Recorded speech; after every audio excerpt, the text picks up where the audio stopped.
Ender is licking something, and I am somewhat concerned that it might be my old-fashioned. It's probably not, though, right?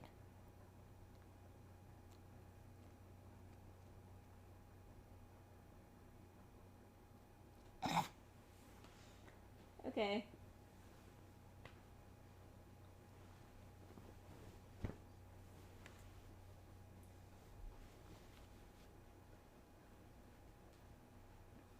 We're gonna go with my hard fast rule of it's probably fine unless there's like a cat screaming or something. Okay, let's see. Let's double check that all the things. Hide that. Hide that. I had to unhide everything. Okay, yep. So that I could see that my Yeti mic was working. Remote.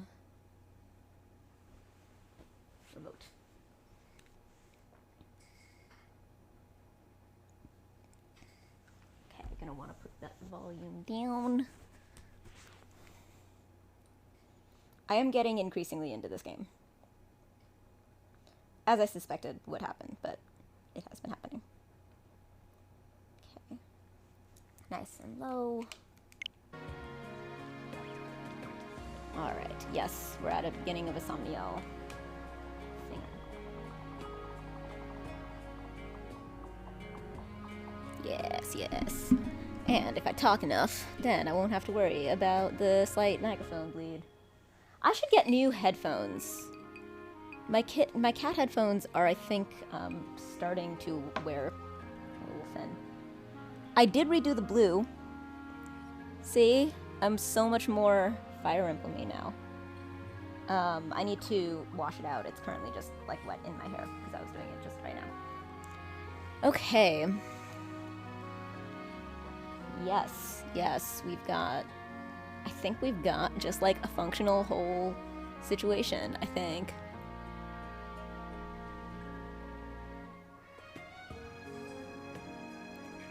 I'm being very, like, perfectionist fussy in a way that I get.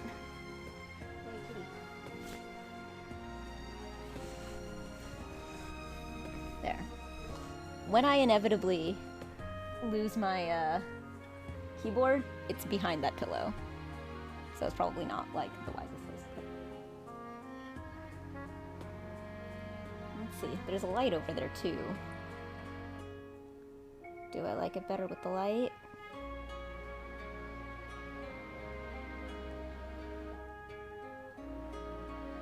I think I do. Yeah, I think I do.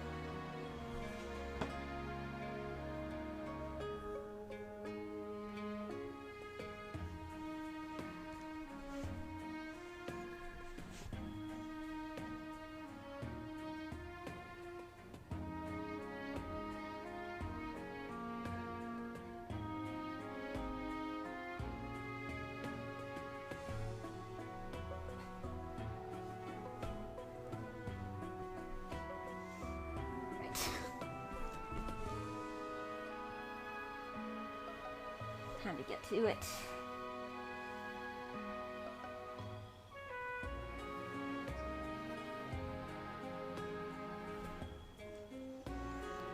I got so much just like nice. I had so much niceness just like fall into my lap today. It was grand. I was very stressed out yesterday because I did not do a lot of work. And I was just like struggling with You're stuff. Not hurt or anything? With. Hi there. Hi there. But... Wait, disposed of? Wait, what?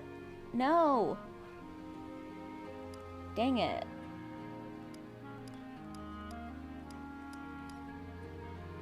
Okay, we've got new cool people, though. Alright, I'll get the hang of it. Alright, I like Yunaka.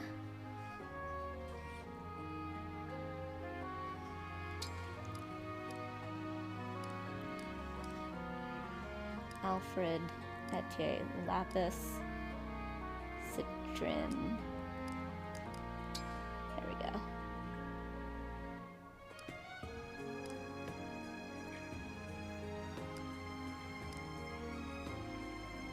peach cake.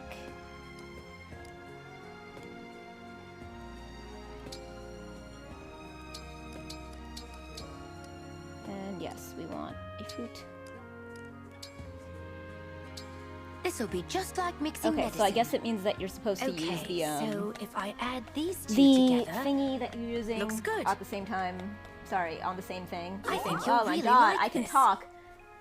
Such deliciousness for me? That's probably too loud, isn't it? Oh my! I would employ this chef for a lifetime. Okay, that's a 0. Alright, we'll see. Trendy peach cake. If younger, also gain... Oh, right, the other one had like a I man set or aside a little for you girl as or well. something. Here you go. Okay, so the leftovers I have to eat, I guess, before the next time I use it. Alright.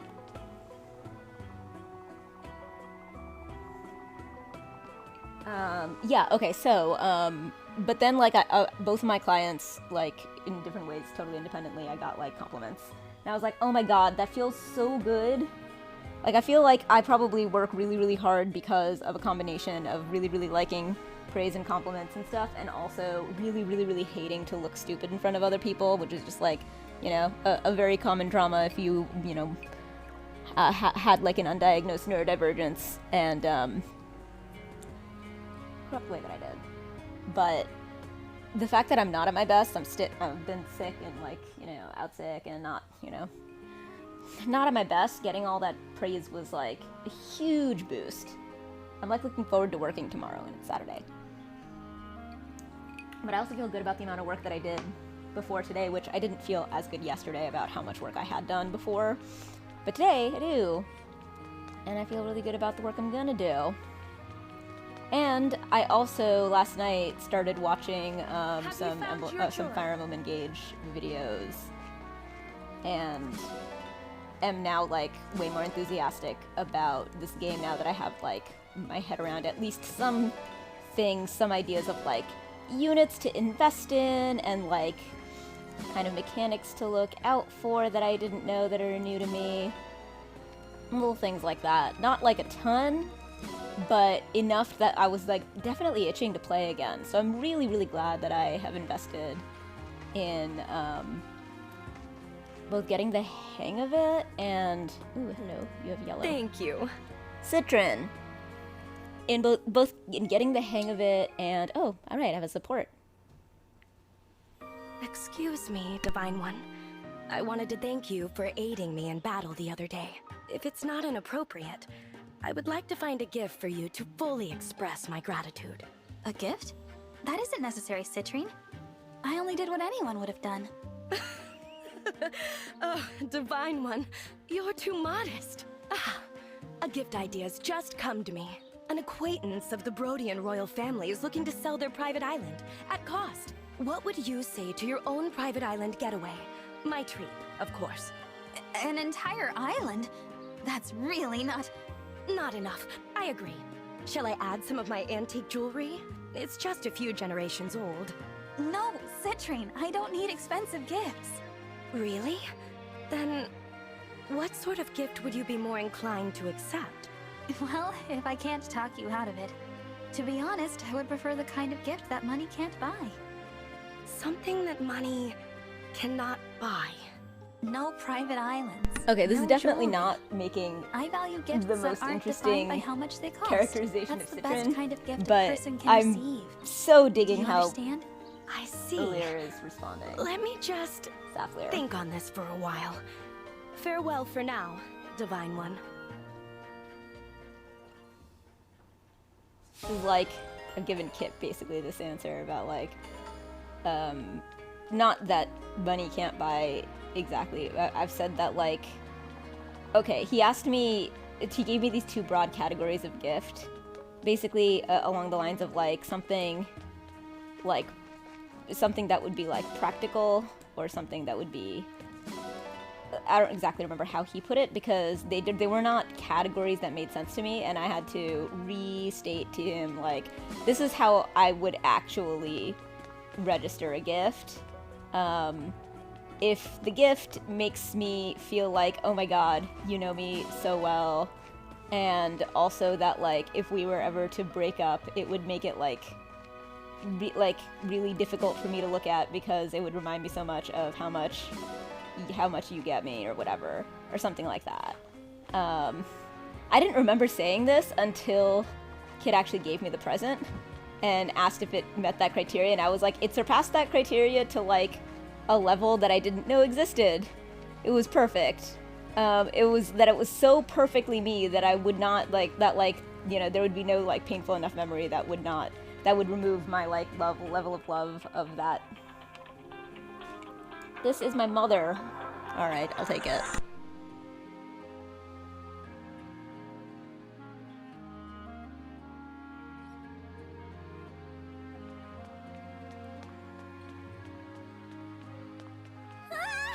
Divine Dragon!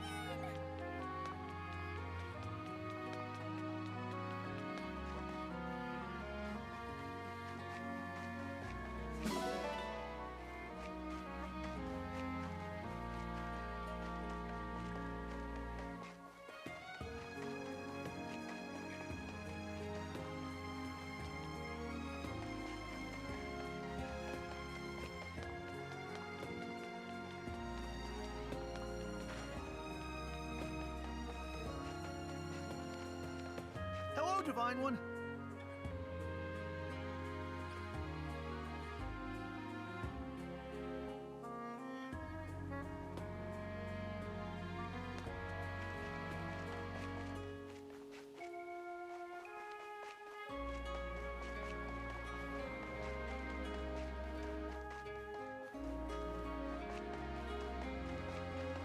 Greetings, Divine One.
The nature here relaxes me.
This should be a picturesque match. Hi there! You can call me Lady Anna. Okay. Figured I'd just take my mom's call since we haven't really gotten My started. loss. And Your we could just gain. I always doing do the my game. best. Now and in the matches to I come. tend to miss her call fairly often. Like, I'll be at like a con or like just like out around like date night or something. So I'm glad that I actually had a second to answer.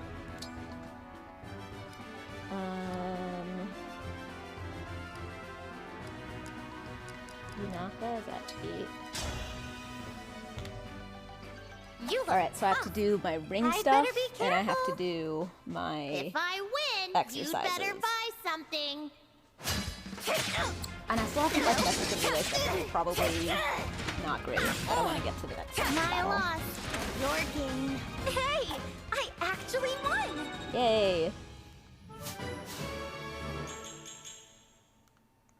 So into Yunaka. Hahaha, she's just like tossing her die. I love her.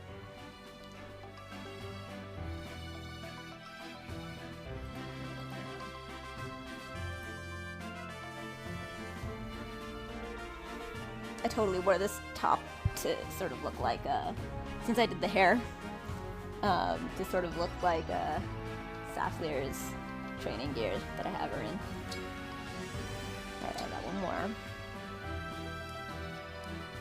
8, 10.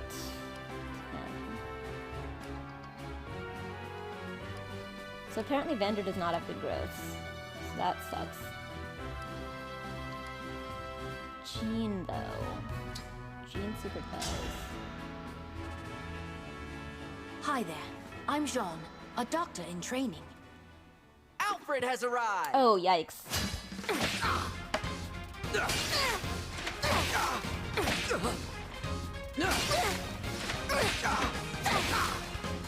It's been an honor sparring with you.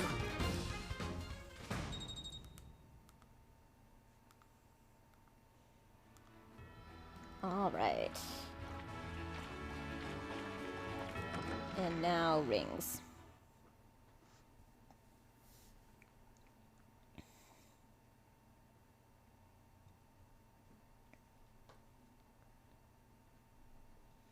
I'm very excited to play with some of these new characters that we just got in the last chapter.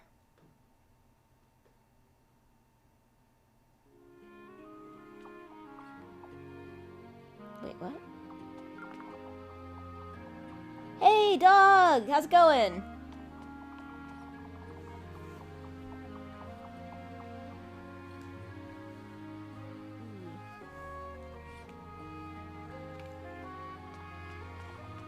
Is this your work time?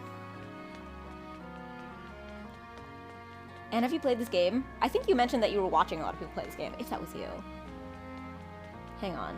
I'm looking for... Yes, I'm looking for the ring place. The ring door. How come I went into the other door? I guess it's like a mysterious other world. It does sort of seem like a mysterious other world.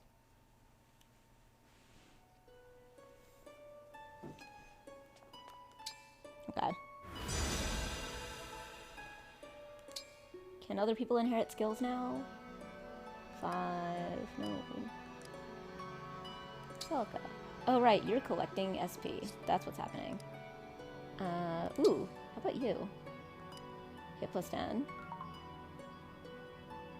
At work, Fridays are semi-tricky days though, so I'm usually a little more free to participate in streams. Oh, yay, that's awesome! I haven't had a chance to stream on a Friday in a long time. In fact, I mean, I haven't really streamed more than, like, I was looking at my numbers, like, I haven't really streamed more than, like, 7 times in a month since I got COVID. Which is wild. I used to stream, like, fucking basically full time.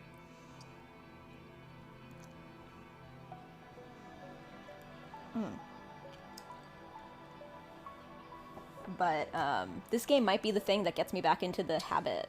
I think because it has this like really nice like discrete unit of like a battle. So I can be like, I'll do a battle, I'll stream a battle.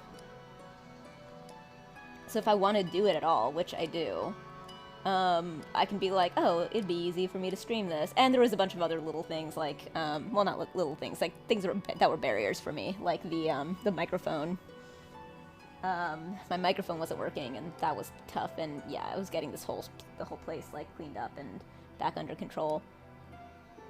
All right, I think that's all the skills I can inherit. Consistency has been hard since moving jobs a lot. Yeah, consistency is like absolutely not my strong suit in anything.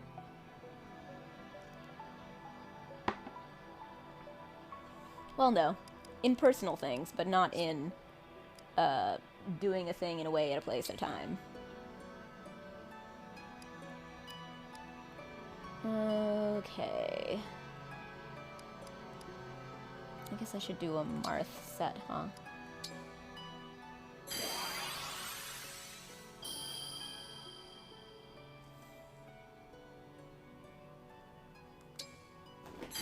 Totally throwing my color balance today with all the white. Okay, what am I doing? Skip. Haven't streamed this week because I got my ears pierced last Saturday and can't comfortably wear my normal headset. Yeah, I know, right? Like, I used to wear headphones and for all these random reasons sort of stopped. And now I'm like, should I start again? And like, do my headphones even work? And just blah blah blah and various. Probably will. I do feel like I'm in a moment where I might be able to get back to, because like there are a lot of reasons why for the last like year or so I was not super consistent about streaming and stuff, and they were like big reasons. They were like, I needed to get a job, I needed to start a job. That job ended because of mass layoffs at one company, and like my contract ended, and just like a whole bunch of weird shit. Like, and I had like this gigantic tax bill I had to deal with. Hence the job became more what's the word? Urgent. And yeah, and like, you know, doing all the stuff and then getting sick.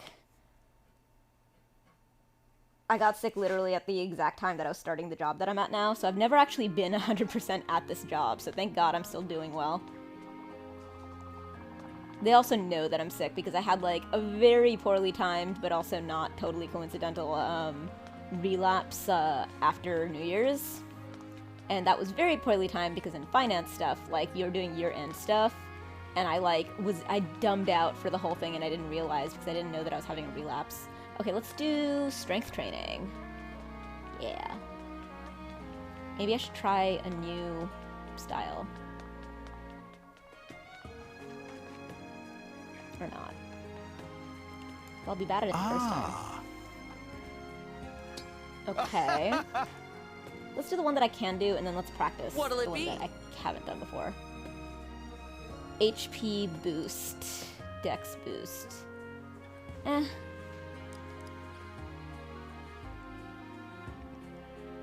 I would rather have the strength How hard boost, do you honestly. want to go? Alright. Yay, Witsami.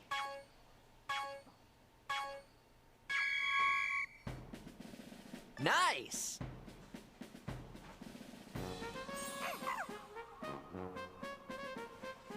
You got this! Oh, Sami helped me by Keep it up! removing one of my failures. Nice! Keep it up! Perfect! Looking good! Okay, so I'm trying to go for the line in between the light and the dark yellow, I think. Perfect! You got this! Looking good! Nice! Keep it up! Nice! Keep it up! Okay. Great job! I'm new so job? proud. Hit 300 and promise a 24-hour stream. Now I'm at 330. Honestly, dog, like, take it from me. I'm always making promises about stuff that I'll do, and people don't really Let's do this again care that much about keeping those things. What they care about is that, like, you have a vibe and you do stuff and you make promises in line with your vibe and you do, sometimes you do them, and even if you don't always. I know that this is like as if the way that I do things is advisable, and it's not, right? But I tend to be against feeling bad about oneself unnecessarily. It's more exhausting and takes away more energy and possibilities than you realize until you start to like learn the trick and like unlearn the habit of like worrying and feeling bad about yourself unnecessarily. I basically tend to be of the philosophy that like a feeling that, you know, that has negative consequences like that, like, you know, regret, feeling bad, feeling worried or whatever, like, it's only really worth doing if there is a positive that comes of it, because they're all very useful feelings, but when we indulge in them unnecessarily, it like gets very Come again soon. it can get really draining, and it just takes away a lot of the energy that you would have for positive things, and it becomes a feedback loop, right? Like, you spend a lot of time just sort of worrying. You spend a lot of energy worrying, and when you learn to sort of like redirect that energy, you end up having more energy to do things like stream. I want to set a precedent that my channel has like events and shows and stuff, and I think I'm more so letting myself down because I'm not making the foundation for that. No, believe me, you really don't have to explain this to me, because I'm exactly the same way. Like, After Dark is a show that I meant to do every week, and now like I'm trying to do once a month, and I'm still not getting it. Yeah, like, I want to do bigger things on my channel, but my energy isn't letting me, and I'm disappointed in myself, but I'm currently in therapy working on some of these self-deprivation issues. Yeah, no, I mean, believe me, I'm telling you that I'm exactly like you in all these ways, and the thing that helped the most was sort of learning the trick of not, like, feeling disappointed or worried or whatever when there was not more good to be gotten from that. Like, when it wasn't either motivating or clarifying or focusing or whatever. Because then otherwise, like, it just becomes a negative loop of energy drain into bad feelings, as opposed to, like, actually having the energy to do the things that would make me happy if, yeah, deprecation, I got it. Actually having the energy to do the things that I would want to do if the opportunity comes around. That mostly only happens when I'm much more strict about what I'm allowed to waste emotional energy on. I'm not allowed to waste emotional energy feeling like really disappointed in something that is like sort of minor and that nobody cares about and that's not going to make a big difference to anything, for example. And it's like a really tough trick to learn, but like I only started to become fully awesome as I am when I got the trick of that, because we underestimate how much energy goes into like rumination.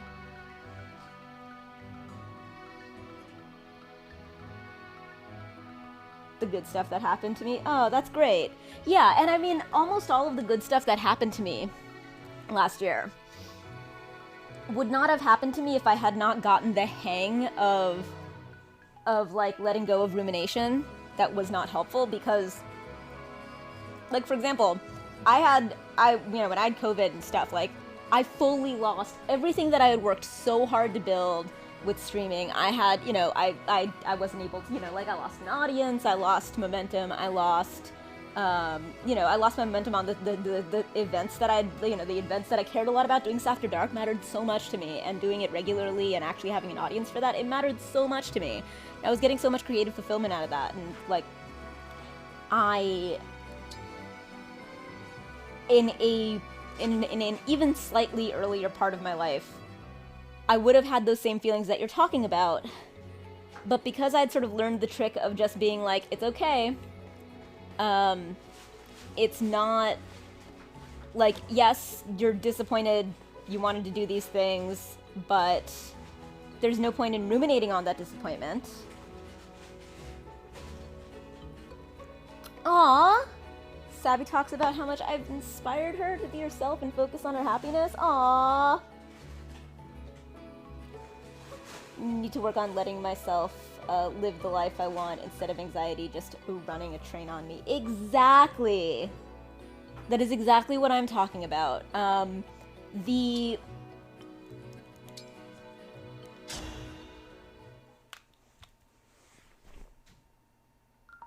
way that I think about it, I'm late to the game on most things, though, in general, so we are working on it. Wait, on anxiety? That's not really a train you get late to. That's just, are you the type of person who... So this is a thing that it turns out there actually is a surprising gender divide in what's called a... God, I forget the other one. Basically an innate mindset and a growth mindset. And I believe that I had like a reputable source for this, but I can't remember what it is right now. But it was that there's these two kinds of mindsets about who you are, and it's more common for men to believe that they are just innately who they are, and it's more common for women to believe that they can be better. And this actually follows with a lot of like various cultural things that like. So I think that the more styles of privilege that you own, the more of an innate or whatever it's called mindset you're likely to have, because you sort of like get by without having to do a lot to like sort of adjust things and stuff. Whereas like, you know, every single woman knows what it's like to have to sort of like manage the emotions of a man that has power over her, and sort of like, you know, like it's like a lot of stuff that's not innate. You learned it at some point and you recognize that, so you always know that you can learn these things. Whereas like I've definitely met men at like all stages of life who had no idea how much more control over their feelings they actually could have, because like nothing ever forced them to, so they never tried.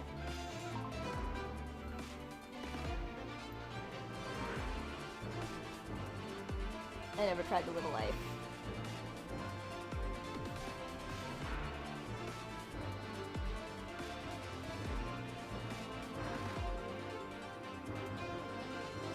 Absolutely, it's a very weird blend. It's also a very weird blend because, like, I don't know, your average white, straight man has, like, the exact opposite problem of me, which is, like, an excess of inputs. Too many inputs about who you might be, too many sources of comparison, too many, like, I can definitely sense, like, a feeling of sort of like confusion and overwhelm in that. Limitation can be actually pretty both freeing and like inspiring in a creative way, and even just like it puts a lot of fight in you. And it's getting better. Like it used to be much more overwhelming than it is now. Oh hey, I don't have to use Sapphire. That's cool.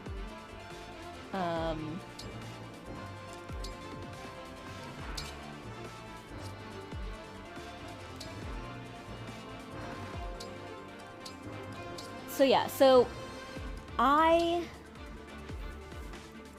am definitely doing too much talking and a thing that can't combine with talking, so I'm gonna stop doing this. What was I saying? Let's drink my drink instead. I was saying that, let's see, I was talking about growth mindsets. Yeah, okay, so I was talking about how, yeah, I had all of this amazing stuff happen last year. And I know very well that the reason that I was able to do most of the stuff that is most memorable, it's stuff that in the rest of my life before, I would have just not had the energy to do, and I would have just backed out of, or gone home early from, or not bothered with, or whatever.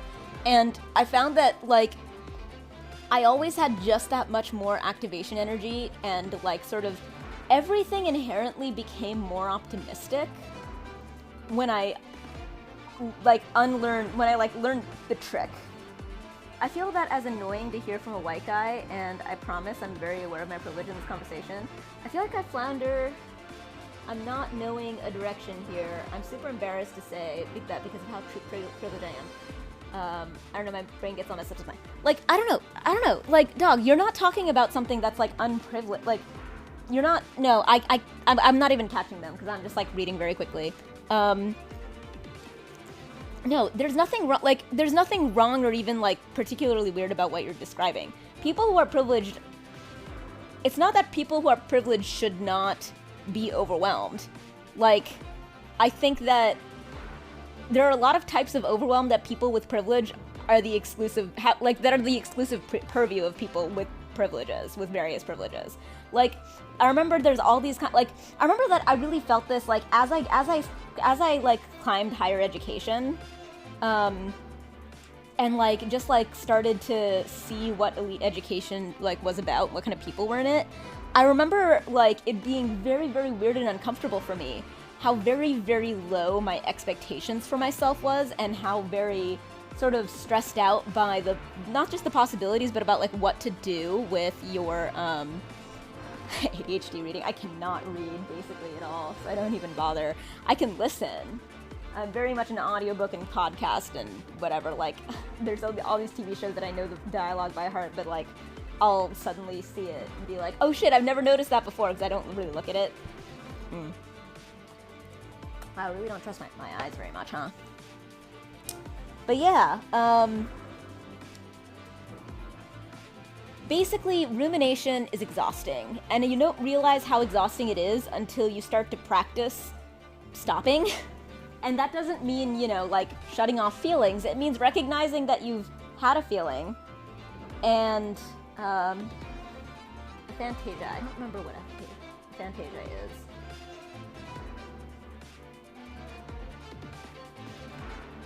I have no idea what a Fantasia is. I'm gonna look it up right now. I know what some of the parts of speech are, so I can kind of put it together.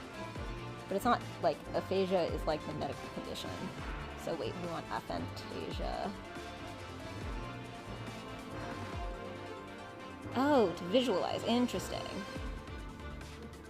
Oh, that's fascinating. That's probably sort of, you probably experienced that somewhat similarly to Kit's face blindness, which is fascinating. Oh, that is very fascinating.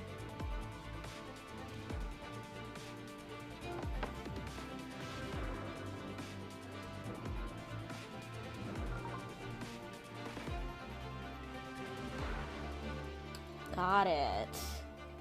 Yeah, no, I have a very vivid imagination. And, like, vivid dreams. Although the vivid dreams are kind of new, last few years. But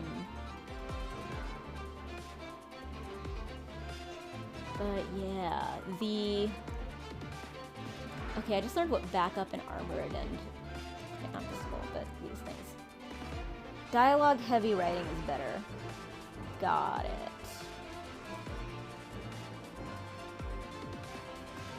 So, like, Oscar Wilde would probably be more your speed. Where the talking is not necessarily, like, realistic in how, like, sort of expository and how much of it there is, but, like, it works better for you. Okay, there's lances. Flying axes. There's gotta be a, like... Alright, yeah, let's do type.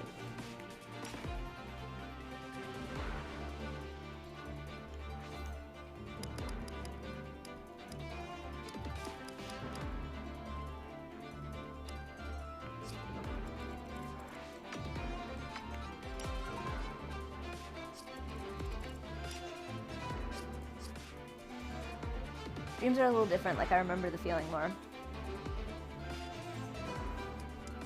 A lot of my dreams are much more narrative than visual, but vivid. I woke up not long ago next to Kit and was just like, did you study abroad in France? And he was like, no. It's like, okay, and you don't know what the council is, right? It's like, no. It's like, okay. So I was having a weird dystopian dream about the council, and the council was less happy with him because he had studied abroad in France when they made up some of the rules that made them more dystopian. In this dream. I don't know.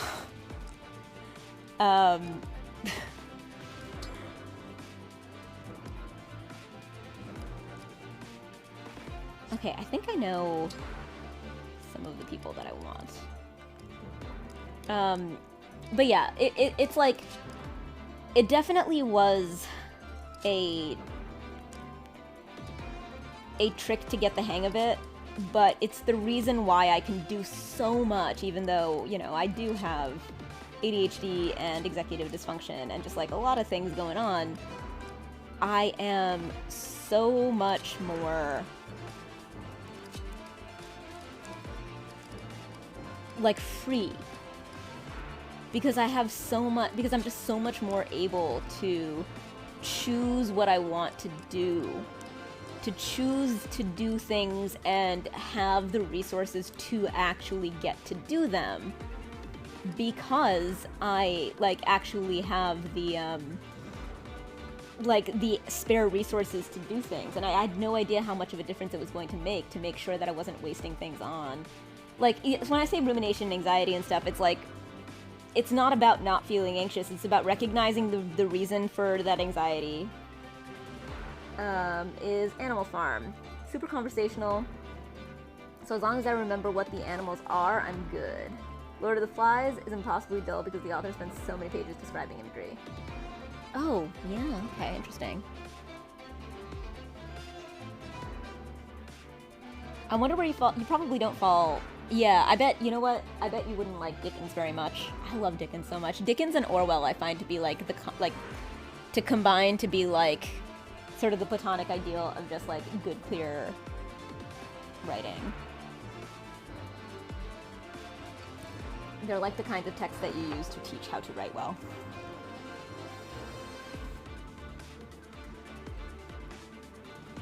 Okay, you do bows. Hang on. Who do I want? Alright, I got to stop using Vander. You've been fun. I could build you up a little bit. Huh. I do wish I could see the growth rates. Having another archer would be useful. Okay, am I, like, short of any kind of weapon, though? I have lance, sword, dagger.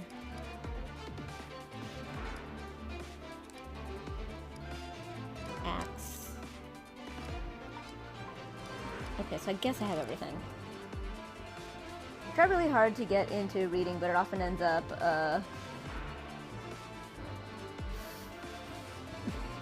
dust bookshelves. I mean, I never, like, I like, had the same thing where, like, for a very long time, I was just like, I must get into reading. And it turned out,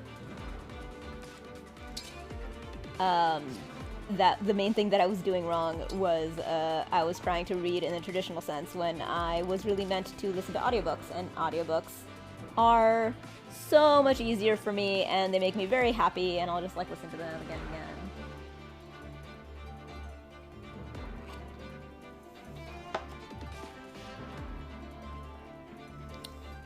Okay.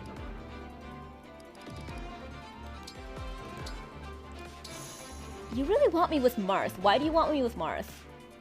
I feel like I should maybe listen to what they tell me to do here, but I don't know. Marth? Who's got the horseboy? Yunaka. Yunaka with horseboy? Really? Huh. Okay. You know what? Fine. I don't feel like doing a very complicated thingy. I just want to fight.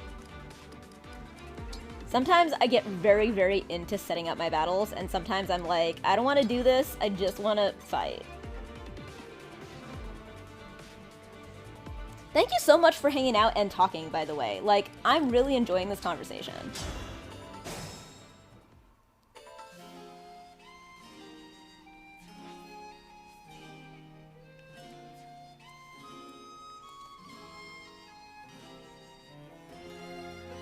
yeah, it feels really good because, man, I did have a tough year. Like, I've had fucking COVID for 6 months. It just sucks. But the fact that I am so not at my best in ways that are, like, measurable, and yet, like, today I got a, like, shout out on the public board at work for, like, quote unquote killing it. And I just had an amazing birthday party. That was just like my dream of, just that cyber steampunk bar of my dreams. It was fantastic. I was so happy. And my New Year's was ridiculous. It was just amazing. Yay. My little cat traps are attracting cats. So good.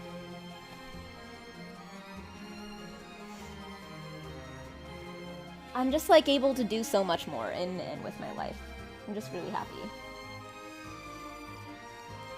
And I'm glad that I've now seen that, like, I'm really happy even if not everything is going right in my life, which is the best kind, right?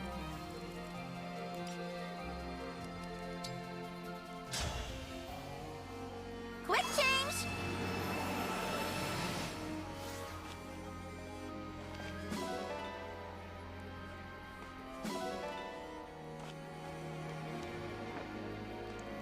Still don't know exactly what a skirmish is. I think it might just be like extra battles. Oh no, it's broken.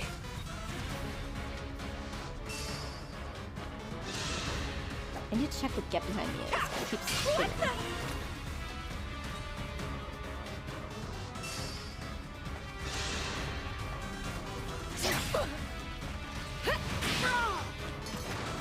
That time something went better.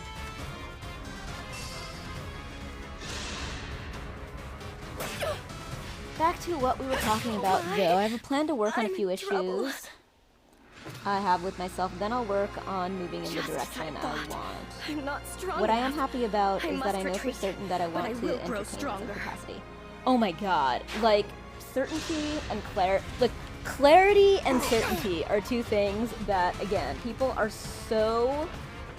yeah, my year was like, basically everything that I had control over was great, and that made me feel way less burdened by the things that didn't go right than I would have in any other year of my life, because I felt like I had control in general, and it made me feel broadly optimistic, and it meant every moment, every day was broadly optimistic, because if something went wrong, it wasn't very likely to get to me, because I had gotten over the habit of rumination, because I had gotten over, like, I was able to tell, like, if rumination was starting to happen. I started to learn, like, what various techniques and methods I could use to actually, like, knock myself out of that, or whether or not, like, yeah, like, it's a complicated and flexible thing. I'm very obsessive about watching myself think and feel, and then figuring out how to like, hack myself. This is not, like, this stuff is not, like, easy stuff to do.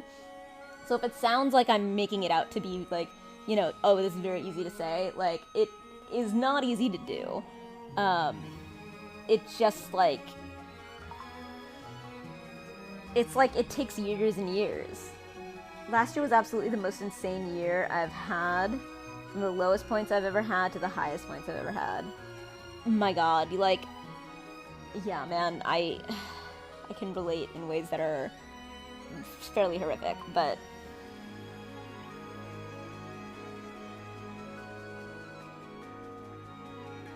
and I mean, a big part of it is to not sort of feel like you're going somewhere, because otherwise it just feels like it'll take forever to fix yourself, if that's how it looks and how it feels. But if it's about just, like, no, I just sort of live my life always assuming that, like, I'll do some stuff to, like, feel better about where I am or whatever, that makes a really big difference. There's...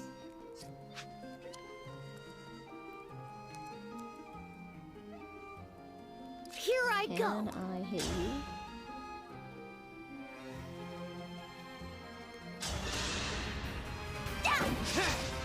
Oh no.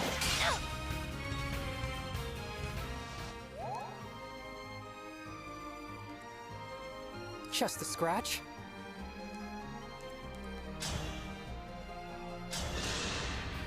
Come on, 87%. It's gotta hit. Yeah. I can't believe I did that.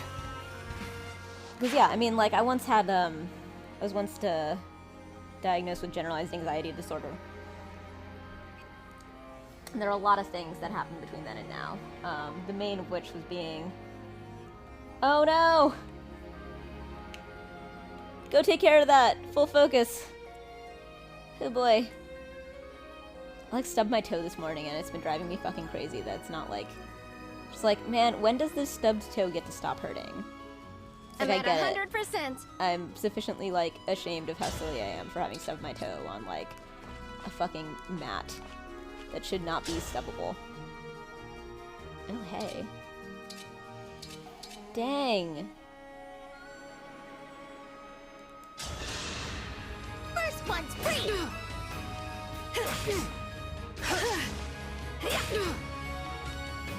Alright, Lapis are pretty great.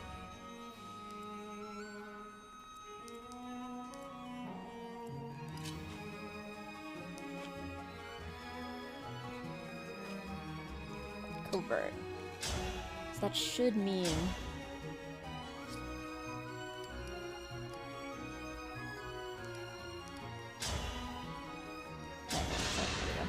Me first! No! Perfect. You're pretty strong, huh? Oh no. You alright? Oh, that sucks. Holy shit. Don't let me distract you from conveyor belts.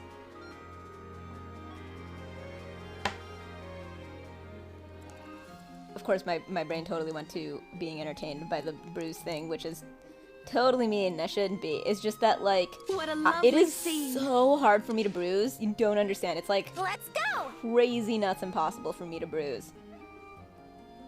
And... But, like, I've, like, asked Kit, like, wait, why are you bruised? Like, what has happened here? And it'll be like, oh, I was sitting on my chair. And I'm like, you get bruised sitting on a chair? What is white skin?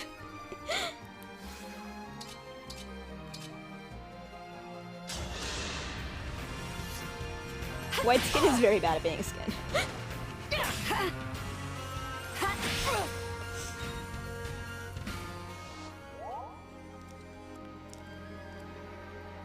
All right.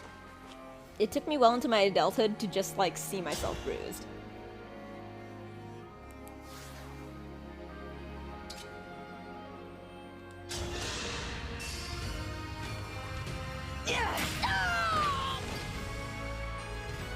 I live to fight again.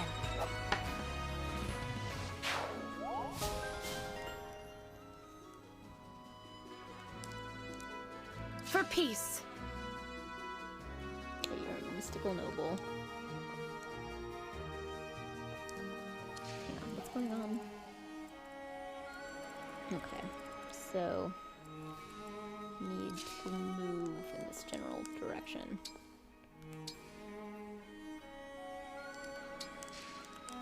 Off I go.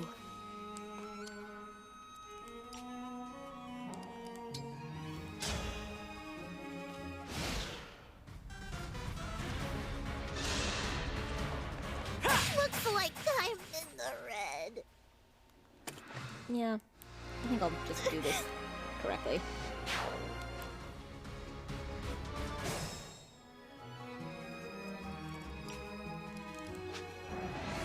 God, this is so ADHD. Like, this game should be not ADHD friendly. And yet, you have the time crystal and stuff. And it's like, man, I do miss the way that they called it before. I found it a little bit more, I don't know, pleasing. Anna. What will you do against?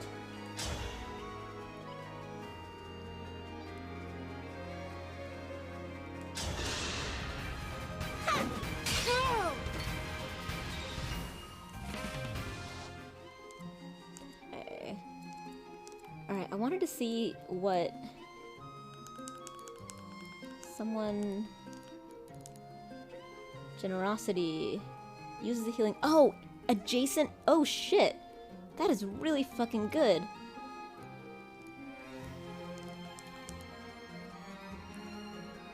Oh, hit a void. Okay. Alright, yours is... Recovers HP using an item, you get strength +2. That's awesome. Right, let me check. You must be the one who has that thing that I don't. Get behind me. When an ally is within 2 spaces is attacked, grants strength +3? Holy shit, that's awesome. I'll protect you. Damn. Wait a second. Hell yes. Okay, see, yeah, no. Now I'm paying attention, and it was no harm, no foul that I wasn't I'm really, still and I just alive? auto-battled a little, and it was not quite. It's fine. This is exactly perfect for me. I can pay attention when I want to, and I can not pay attention and it won't ruin everything, which is why I cannot do FPSs, oh my god. First-person shooter, to me, is just like, it's work. I don't understand how that can be a game to people. I mean, I understand it now that I understand, you know, that I have ADHD and I have a brain that is fully different from other people. But, like, that people play FPSs for like, fun, for recreation, is, like, a thing that my brain can never understand. Oh my god, I should do... Okay. If I'm gonna try a brand new button. I'm gonna try a button on my Stream Deck that I've never tried before. Let's see if it works. I haven't even tested it. I just was playing with it earlier. I think nothing's happening.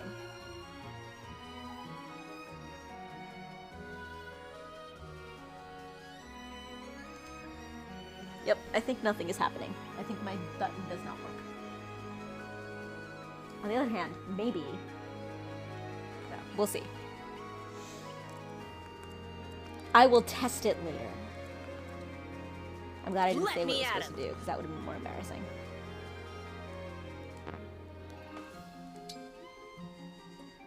Huh.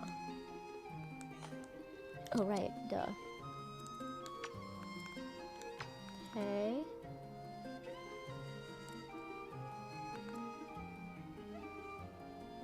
Oh wow, you don't have a lot of movement, huh?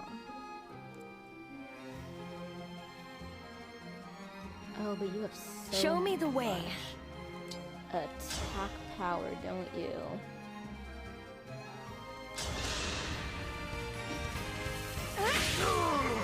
That might be a thing I'm gonna have to undo. We'll see. I might have been a little too excited to send her out, and now she's got all these people who are like aiming at her, and not a lot of people who can actually help. It's fine.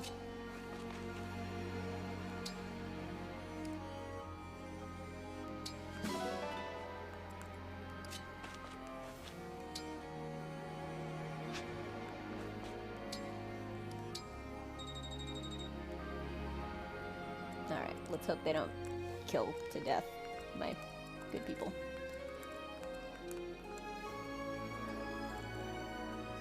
Alright.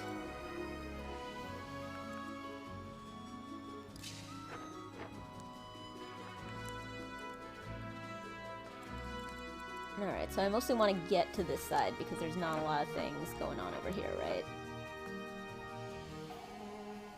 Yeah, maybe she should go, like, directly. Who has Ragnarok?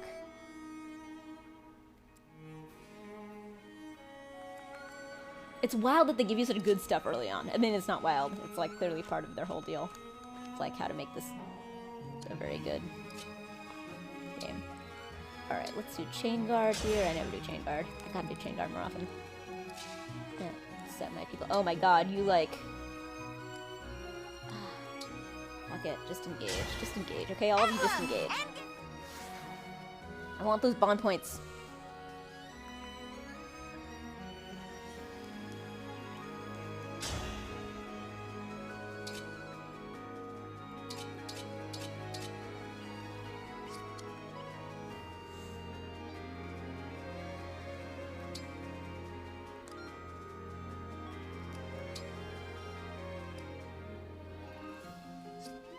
Okay, what's the thing that actually breaks you? Rider's Bane. Okay.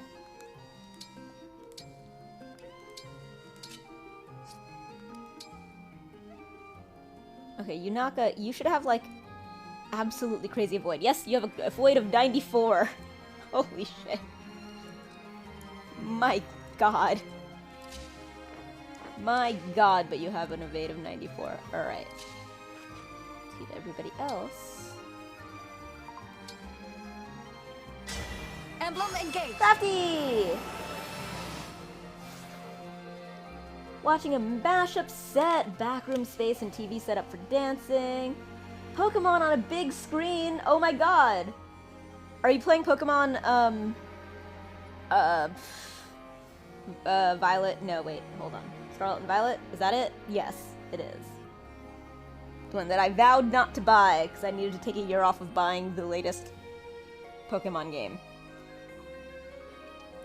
I love Pokemon. Oh my god, Arceus is fantastic. And that was a January title, so I was probably like, I was playing it this time last year, I'm sure.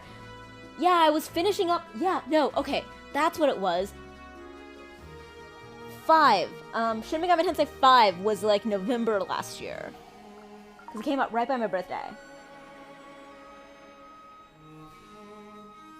Watching you play Pokemon on Twitch on my TV. Old stuff? I do love watching Twitch on my TV though. I always watch Kit on my TV.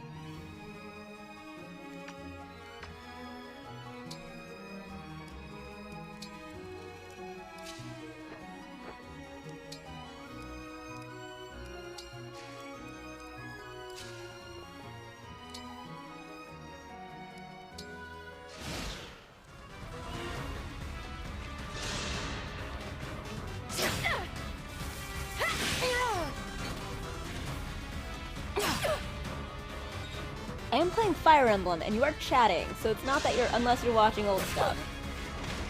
Oh my! How could it be I'm that? in trouble. Oh man, putting a Citrin out was definitely not wise. Just as I thought. Never played a I'm Pokemon not game, strong only ever enough. traded the physical cards I in must elementary school. retreat. Oh my I god! I totally have some physical cards in here somewhere. Every once in a while I want to paint them. Okay, I gotta do this over. Because I got overzealous. What's the trend? A little overzealous.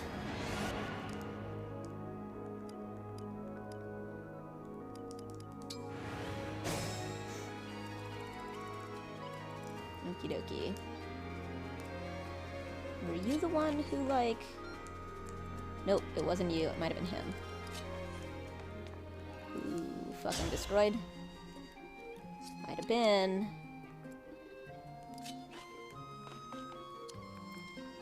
But I'm pretty sure it was Anna.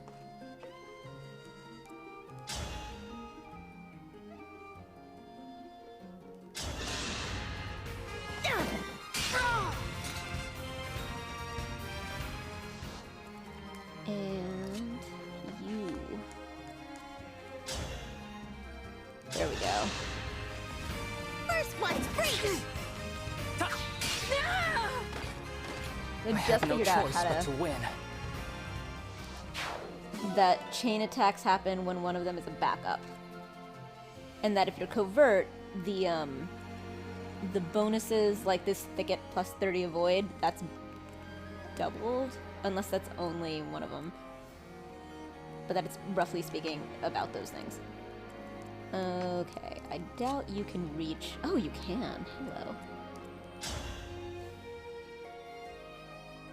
Oh my god. I can cook you.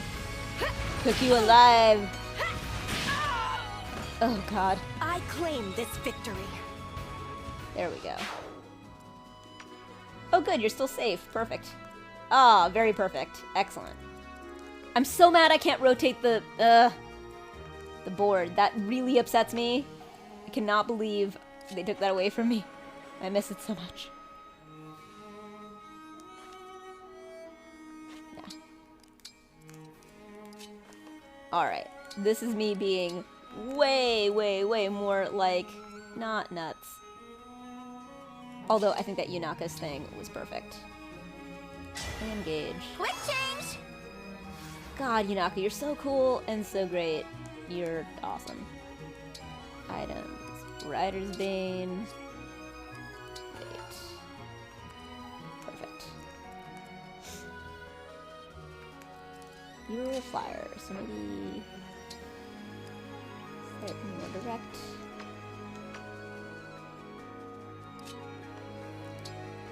Everyone else will just get...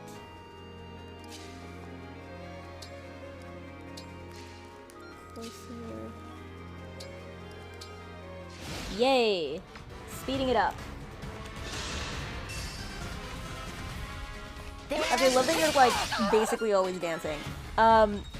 Kit was, what was the thing? But he was just like, I was gonna work, but now I'm dancing. And I was like, this is the best.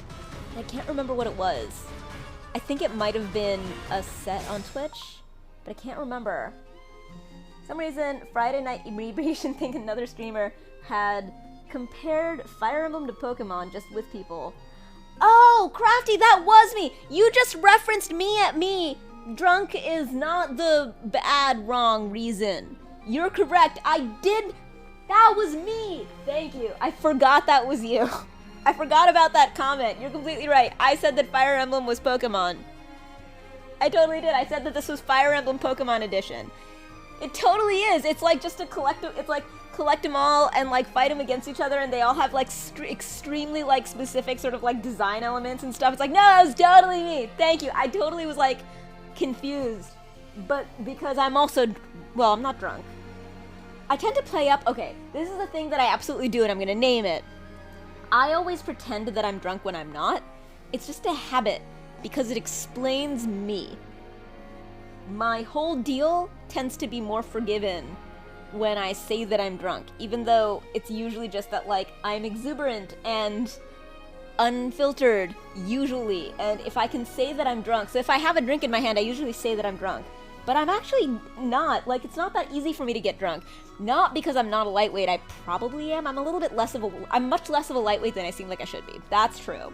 However, that's something that was established in Japan when I was 20, like 15 years ago. But it takes me more alcohol than it seems like it should. And I'm usually too sort of distractible and whatever to like drink consistently enough. And I keep metabolizing the alcohol faster than I drink it. Wine is the thing that like I can get drunk on, but I keep drinking all my wine. Because it's easy. There's a bottle and you keep pouring it in. You don't have to like stop and make something. I do have a little bit more of this old-fashioned though. I made a double. And it's in the...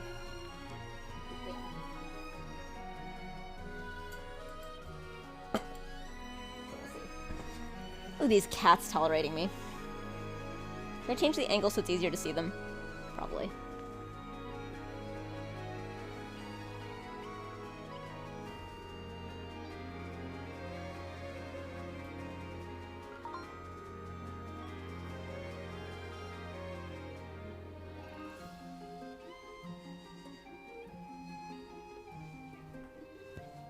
Hi, cats. I don't know that I actually made them any easier to see. I think I just made the angle weirder.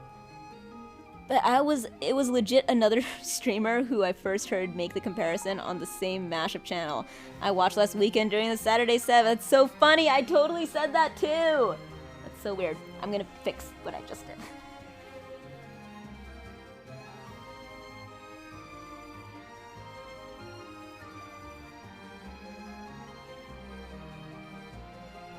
There we go.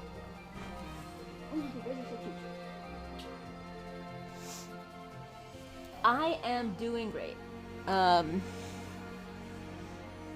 My work stuff has been going good, and I was celebrating that a little, just because, like, I've been sick, and so I've been not feeling great about my work quality, and my work people have, like, I had to eventually tell them that about my health stuff, and they've been very understanding, and then I've been trying to get better about it, but I've been feeling very self-conscious about it, and I'm finally starting to get better.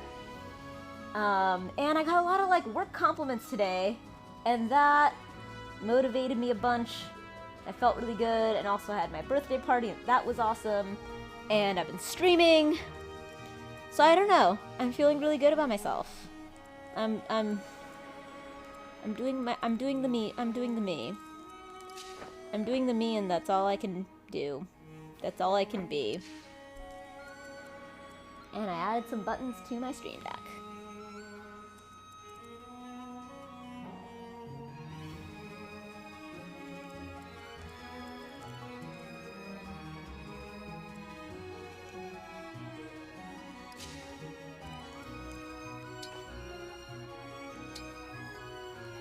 Alright, let's engage. Lend me your strength. And I re-blued the blue so that I could have more blue. Because I have been getting more into this game now.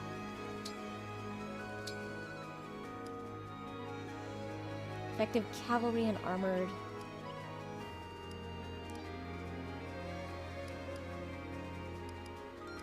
Liberation.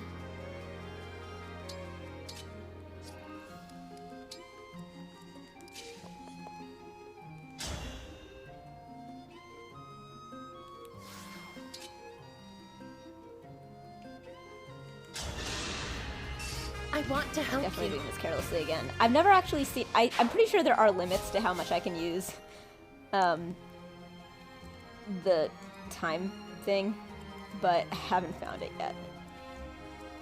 So I've been not worried about it. Blue background you add to the couch. Quite effective to break up the grayish blinds couch monolith. Yay! Thank you! I'm glad. Yes!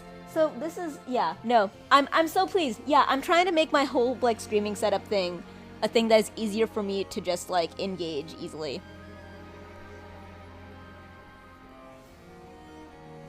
But yeah. Yay! I'm so glad. That also, I feel like that validates the fact that I was so, like, fussy about it earlier.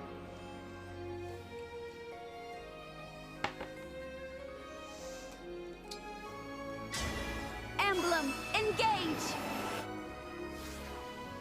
I need to create a button. I forgot this was a button that I absolutely need to make. I need to make a button on my stream deck that just goes, that's just Picard going engage for this game. So that I can just press it whenever engage comes up in this game. Because it's funny. Alright, yeah, no. Just chill here, you're fine.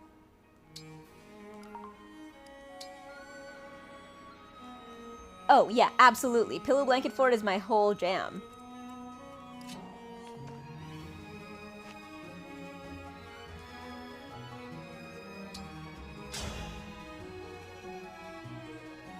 Oh my god, so close.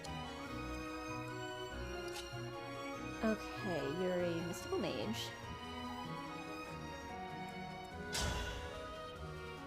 That is a good amount of damage. How about you? Ooh, hello.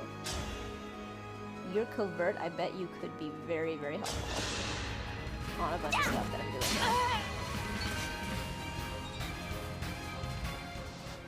Okay, that is a good start. Now, if I move you to here, will that kill you?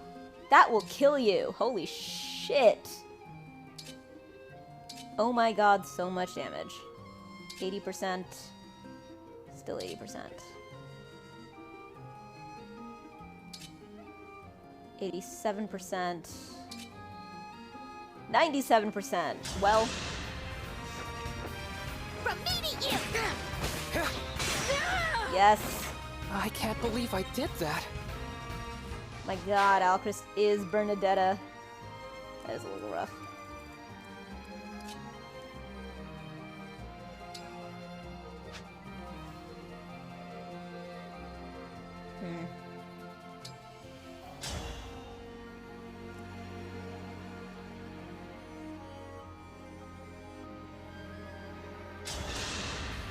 Come and get it!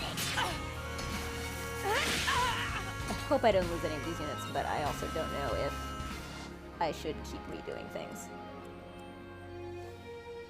I feel good about that setup, though. Broadly, anyway.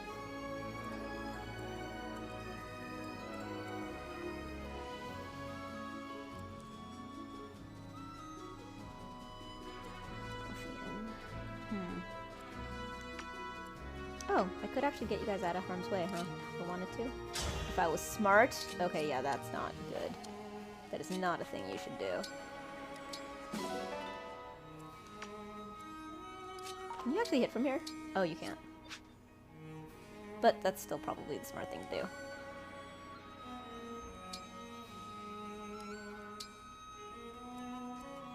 Just chill in some... Up to Berkeley for a dance studios grand opening gala tomorrow evening. I am poorly Contained ball of excitement. Oh my god. Rad. I am... Okay, I really want to do the pillow blanket fort building contest at DragonCon. Kit didn't realize it would be so cool, and then we like wandered past it, and he was like, "That's awesome." And I was like, "You didn't get that? No, sorry. I'm a very big pillow and fort, blanket and pillow fort builder, and this is only 10. This is not actually related. This is just like my delayed response time to like, because I remember you mentioning the dance studio thing yesterday. And I'm very, very excited for you. That sounds very cool. I wonder if I know the place. I wonder if I can find out the place.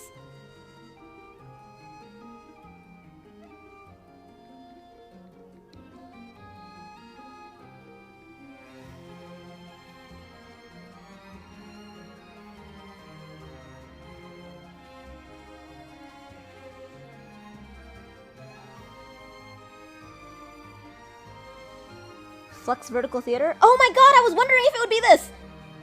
Sorry, because I saw this... Ah! Okay, because I went to...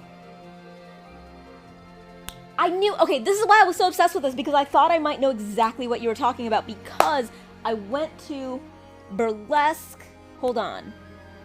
Hubba. I went to Hubba at DNA Lounge. That's why I was thinking of you, because I went to Hubba, and they mentioned the Flux Vertical, and I was like, haven't I already heard about this opening or something? And they were like, it's opening this weekend or whatever. Or next weekend. Oh my god, that's so cool! Yay!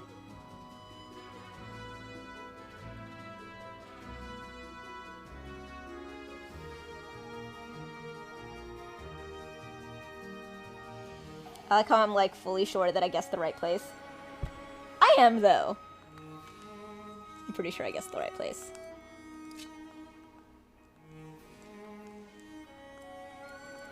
Oh, yeah, no, you should be here, where you will also just continue to be amazing and,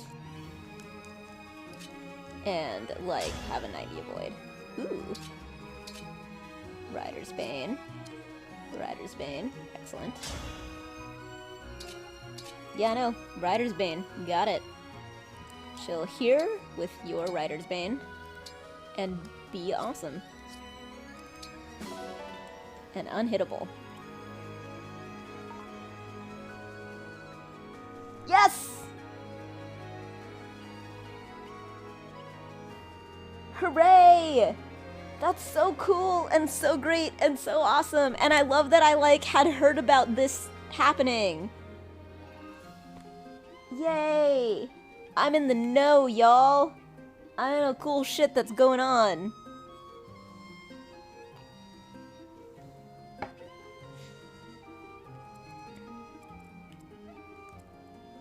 Okay.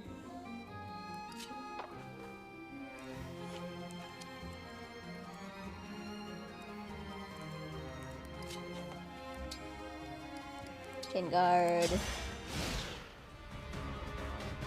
The trickiest thing about doing chain guard is to not have, is like, have the person not actually be aiming at you. 0% hit rate!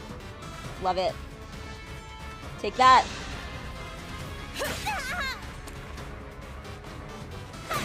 Yeah, that's what you get. Don't hit Anna. Look how cute and little she is. I wonder if there's a time jump and she'll become an adult, because she's the like thingy in. Okay, I get it. She's dead. That's fine. Anna is the shopkeeper in like all of the Fire Emblems.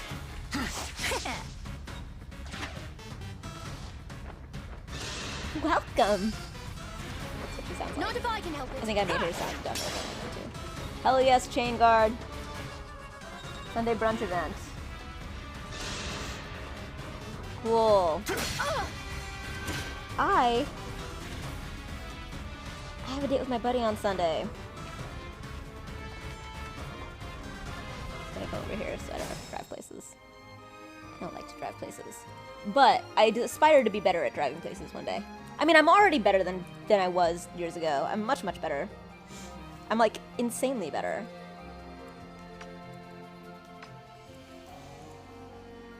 Oh yeah, hey. I can basically just wipe you out right now. So I just need to check. You're the... yeah, okay.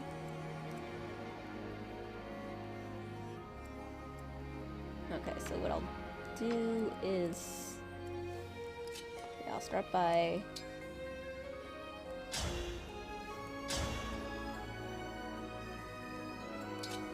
oh, hello. Here!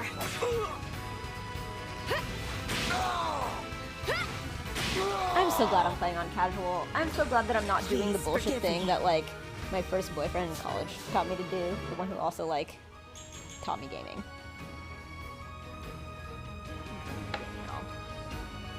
But, like, to punish myself and do the hardest version of a thing.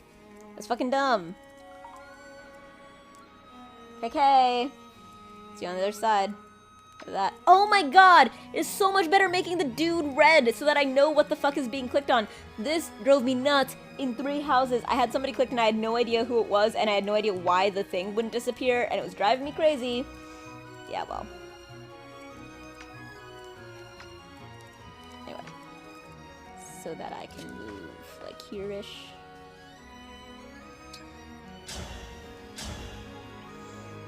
My god! You are powerful. Damn it! I had no But I choice missed, but to so, win. so much for that. Wait, but he did die. Never mind. Okay, so you're safe for the moment.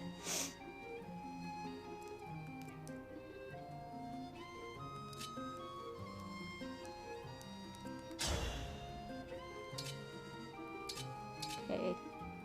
10 break. What are you able to do? Great sacrifice. Huh. Where to? Can you just not do much? Is that...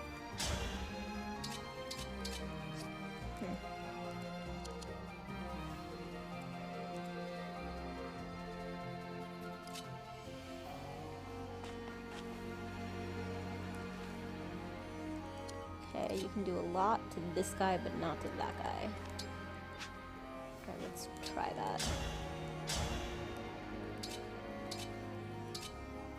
Don't you have a long... wait, don't you have a... huh, hang on.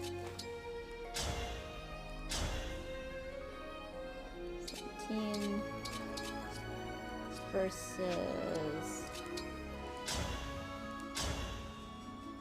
okay, you can't do as much to this dude, because he's like steel or something. Whereas I bet you could probably kill the shit out of him. Oh, you can kill the shit out of him. And you can do absolutely nothing to that person. A tiny bit to this person at the cost of some health that you don't have. I can almost see the right path of things to do. Yes, okay, I think this is it. Let's hope I don't bone myself.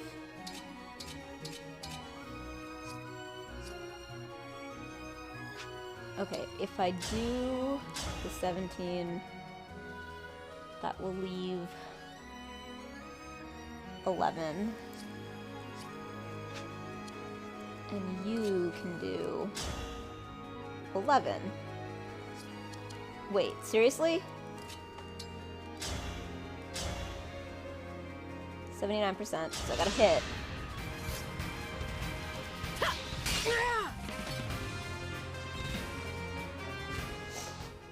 Okay.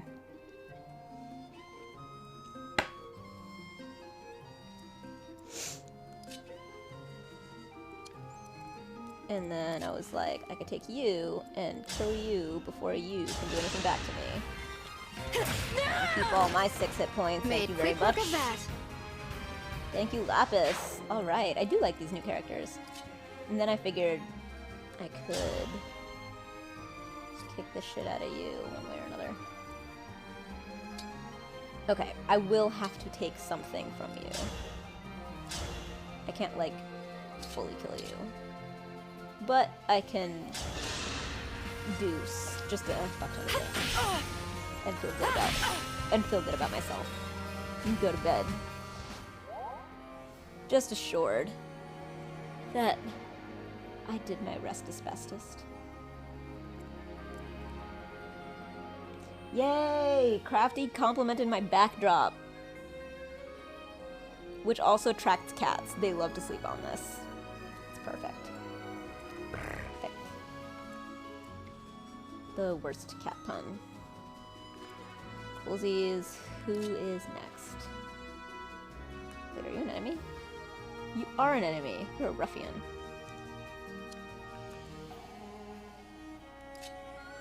I bet I can't really do anything for you. Actually, it's surprisingly more damage than I was expecting. Alright, but you are Marth. Yeah, and you need to kick some more ass. There we go. I really need to do more leveling up on the Marth front. I cannot afford to lose.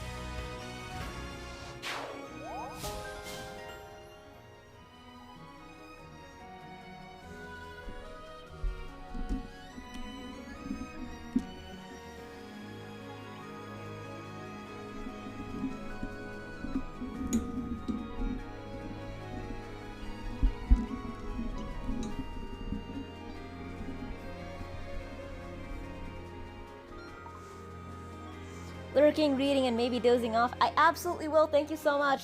You've already been the usual delight. And I love that I, found out about the thing that you're talking about by going to the venue that I met you at, and just, I was thinking about you, and then I started streaming again. It's all man, all the positive feedback loops. I love them so much. I should drink more faster so that I can get drunk. That would be fun tonight. I also have food. I should absolutely eat whenever I get hungry. Wait, are you... A void of 65 is pretty great. Oh, wait, hold on. You have Warp Ragnarok, though. But you'd be alone. No, you wouldn't. You would be with her. Then again, she is untouchable. Alright, you can do it next turn. And at least one person will try to attack me. That's good. Yay! Oh my god! Wait, hold on. Sifu Anonymous! Sifu Anonymous! What now? Taboomy? I forgot that I had that great Sifu Anonymous. But I am so jealous of Kit's, Kit's videos. He says that I can steal them, but I always feel like it's sort of like stealing an artist's work. But he says that I can, but I want them so much. Guys, the one for bits with Scott Pilgrim and the coins, it's so good. Oh my god, and he's got the train for the hype. Oh my god, all of his videos are just so great. I want to steal all of them. And I know that I'm allowed, we co-brand and stuff, but I don't know. I just he takes all this great art. He's such a great artist. He doesn't see it though because he doesn't think of it as art, even though he's such a great artist. Anonymous! I mean, it's you, right, Boomy? Is it just you? Because you weren't here a second ago. What's happening? Oh, Boise.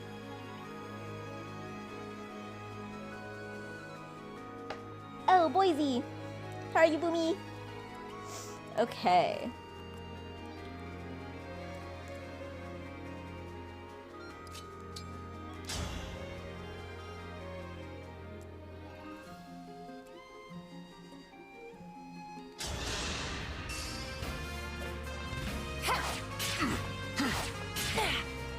Oh wow, you actually hit with your almost no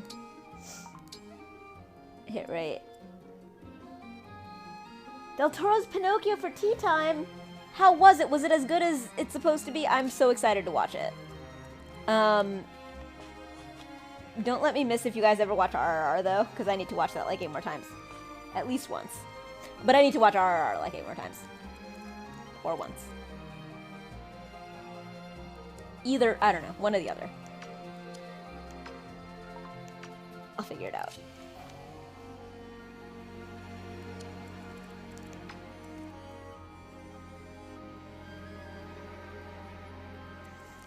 That's fucking nothing. RR is definitely at least 3.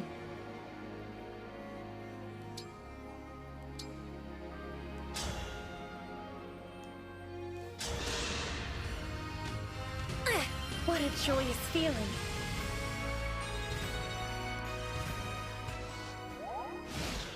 Hopefully I'll just be able to buy staves and stuff, because you gotta get the experience, otherwise why do these? Trained to kill. Okay, you had a 0% hit rate, and I had 0 damage. So that was a mathematically, like, pointless skirmish to have. That's it for me. Jean! Oh no, I was worried about that. Jean! That's such a tiny thing. Wait, Atea's still alive, right? Yes, she is. Fuck it. Okay. Yeah, no, that's not worth losing Jean. It's literally the last thing. All I have to do is go to right before Jean.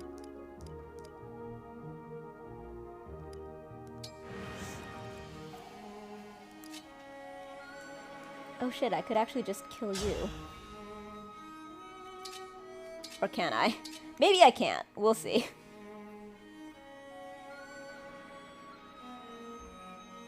Maybe I can't.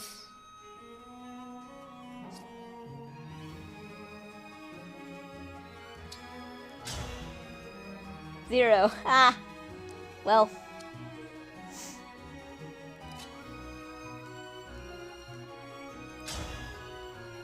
So much for me turning back time to like fix a thing and still being like, let's risk me more. If this love is a crime, Oh wait, hold on. Oh, I landed a critical. Oh shit, I won. Whoops. I won by accident. I landed a critical and I skipped it because I was impatient. Whoops. Whoops, I was impatient.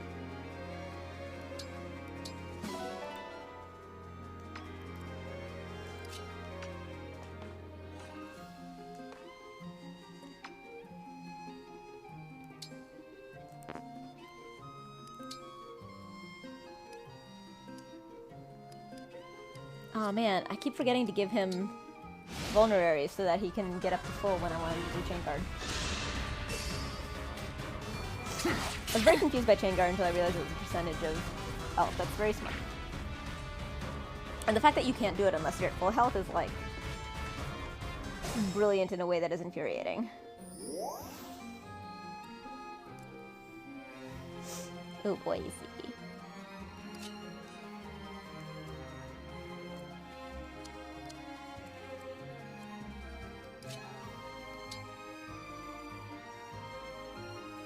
Oh man, you can warp very far away, can't you? Oh boy, Z. That's gonna be a little rough. Hold on. In theory, I am strong against you, but I don't know.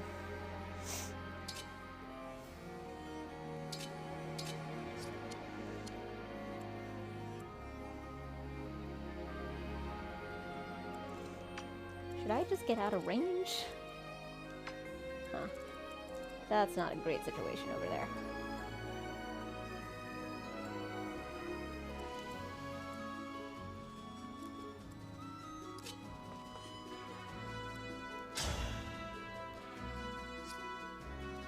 Okay, but you keep dying when I do that with you.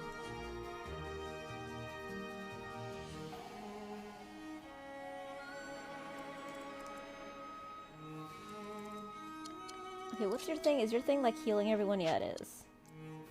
I might do that.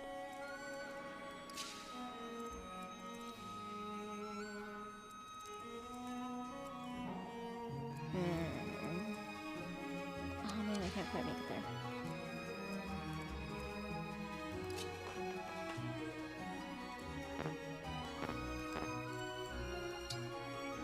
Oh wait, what? Wait, why wouldn't you be able to... Oh wait, because that's my buddy, not my enemy. That'll do it. I'll do my best.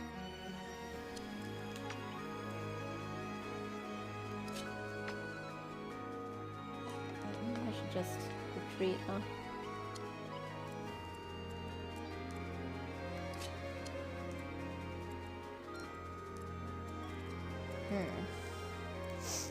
Do you have a vulnerary? You do. Oh, do you have a 30? Holy shit, you have a very high avoid, huh?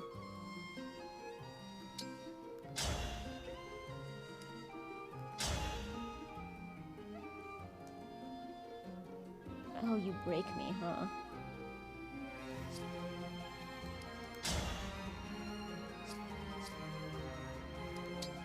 Not if you miss.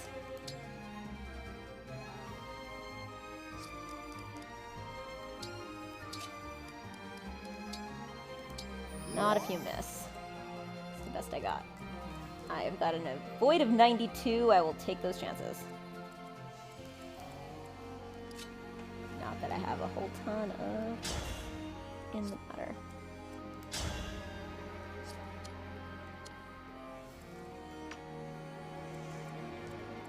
Yeah, let's maybe just...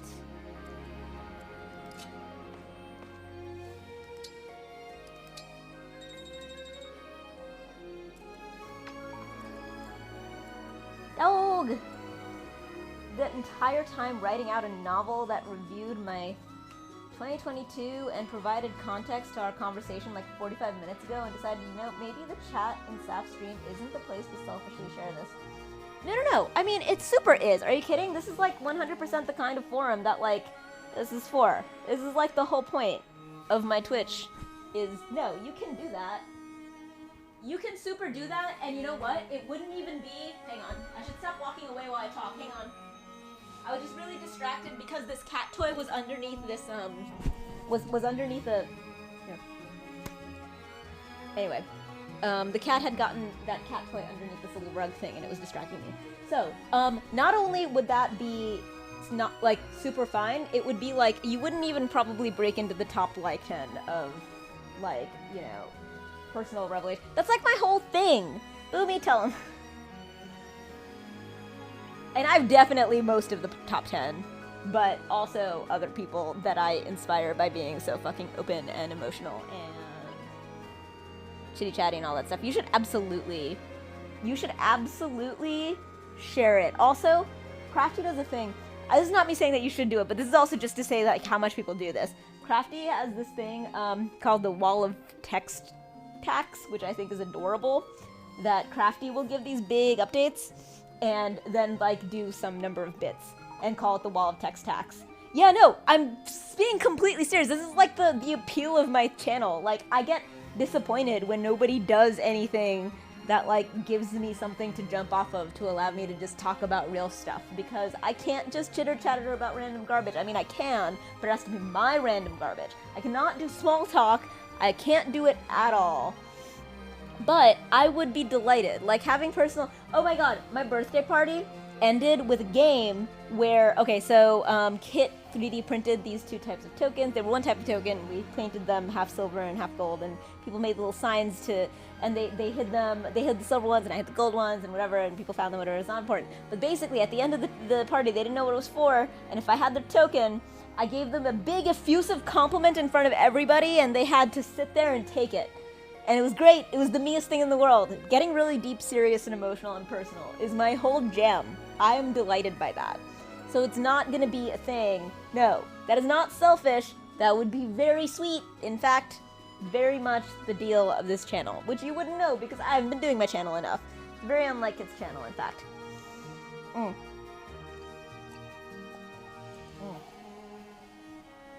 me put more ice in my drink, and then I'll pour more drink into my drink.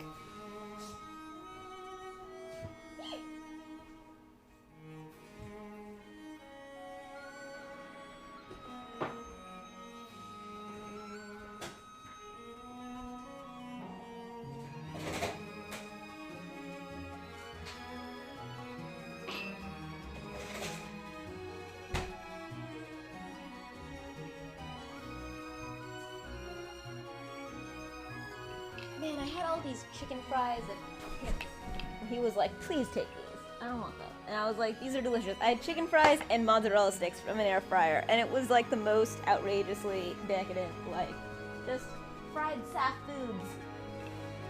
I didn't have the heart to tell him that, like, when I've been proud of myself for doing meals, basically instead of the chicken sticks, the fried chicken sticks, I was having fried chicken patties.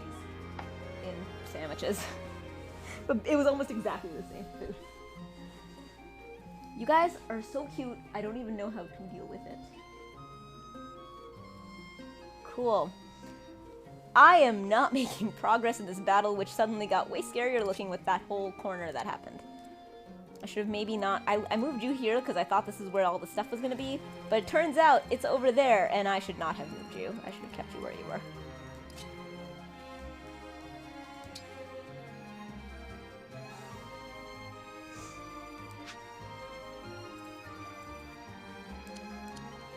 Alright, let's do this side, then figure out what we need to do here.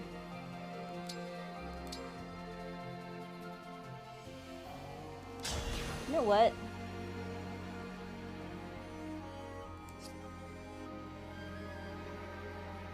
Fuck it. I should warp Ragnarok somebody.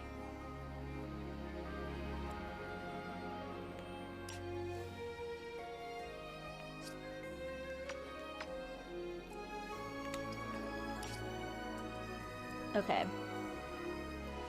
Covert armored.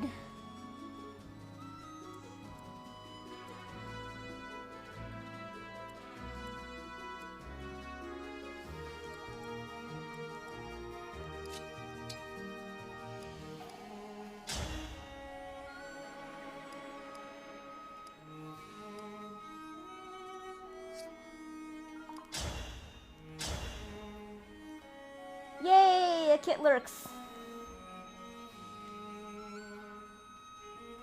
Yay! A kit lurks.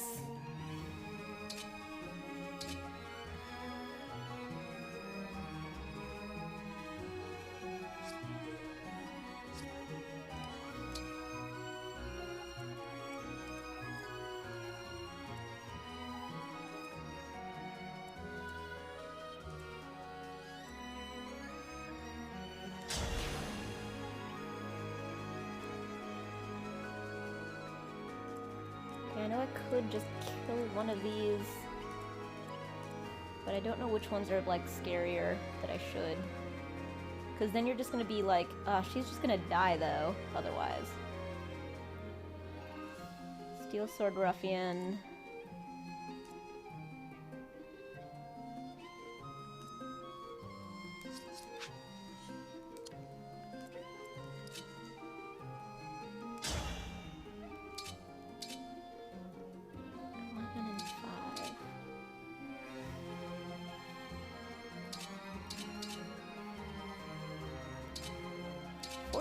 Huh? Wait, hold on. 28? I like that. Look at that.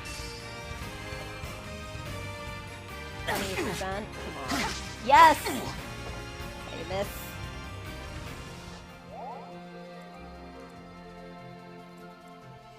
Alright. So we'll check. Okay. Physical attack 20, defense 19. 21, 19. Yeah, fuck those assholes. That sucks.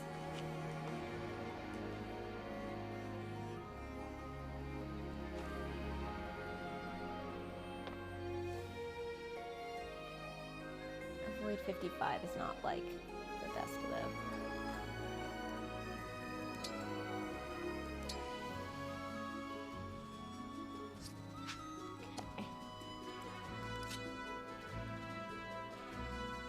Alright, I think I just sacrifice her and get rid of one of these assholes. Alright, the weapon triangle. I can get this. I will get this. Axes beat lances? Swords beat axes? Why is this so hard for me to remember? Swords, axes, lances. If I have a sword, you're the more difficult.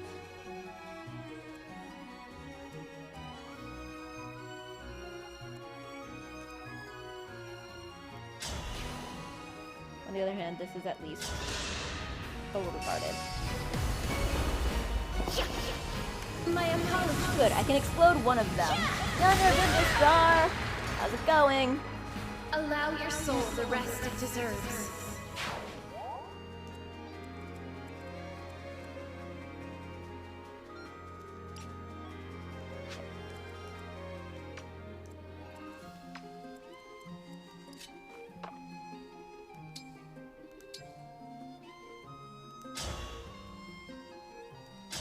do it. I know that I need to buy more staves and stuff, but like, at the very least, I can get some experience before Jean dies. Oh wow, I'm not done. Okay.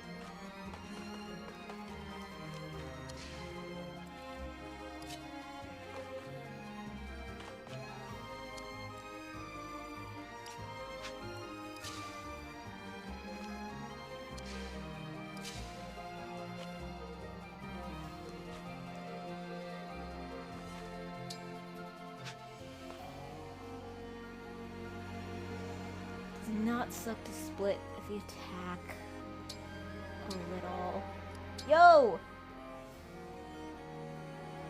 Not refilling my bits anymore. Another streamer I follow got banned for 6 weeks because of bits purchased by the streamer glitched on Twitch's end, and Twitch's streamer auto-alleged fraud, and the streamer and down came Banhammer. So stop bits use and protect of such abysmal review process. Thus, all of text taxes are moving to gift subs and will be proportionately rarer. Wow. So first of all, I've always tried to get you to believe that your wall of text taxes are fully unnecessary, because this is the whole reason it came up, because I was ranting about how I'm welcoming Dirty Dog to share, because realness is my jam and I love it so much, and it's a huge favor for me, because I know how to respond to that, and how to talk about real things.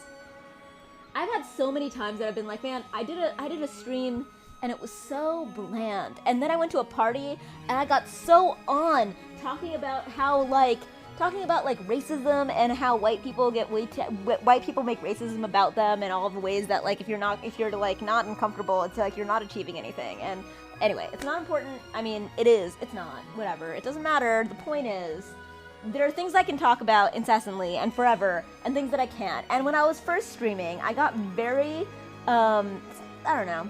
Crafty, that's a great personal sort of thing to hold, but like, I don't know if it breaks into the right and wrong stuff. Then again, no, it doesn't, because it's not like a tip. Anyway, but, I mean, it is like a tip, except no, sorry. I'm going in circles, because it is like what a tip should be, but it's not like what a tip is in American bullshit, where we don't pay living wages. Dumb bullshit garbage. I was talking about other things. Oh, I was talking about the white people things. I should read Mediocre. Did I grab it with me? I don't think so. I think I probably left it at Kit's. Someone gave me a book called Mediocre about white men on my birthday. And I'm curious about it. Should I do Great Sacrifice?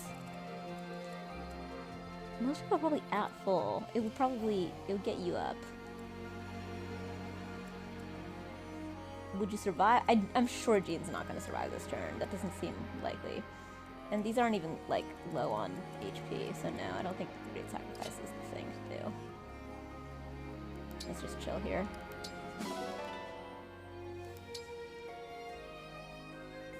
Hold on a second.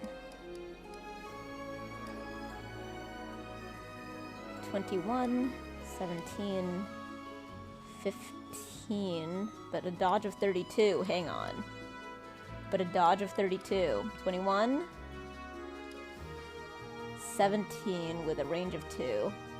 I think you actually have a reason. Oh wait, I already have one, that's why. There we go. That was a different Slim Lance. What was I talking about? I remember talking about white people and racism, because there was a whole thing about Keanu Reeves, which I did not start talking about.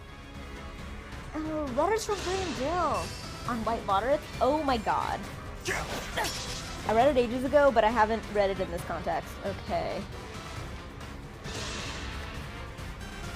So it's fucking January, I can read as much MLK as I want. Also, this is my channel. Letter. But yeah, the whole point is that I can much more easily talk about real things, and I encourage everybody. Sabi! Thank you! Wait, was that a Sabi? Yay! Sabi, thank you so much. Letter from Birmingham Jail. White Moderate. Oh, yes. Yes. Do you remember this? Very little that I read in my education am I like, thank you, education, for having me read this. This, I think, was one of them.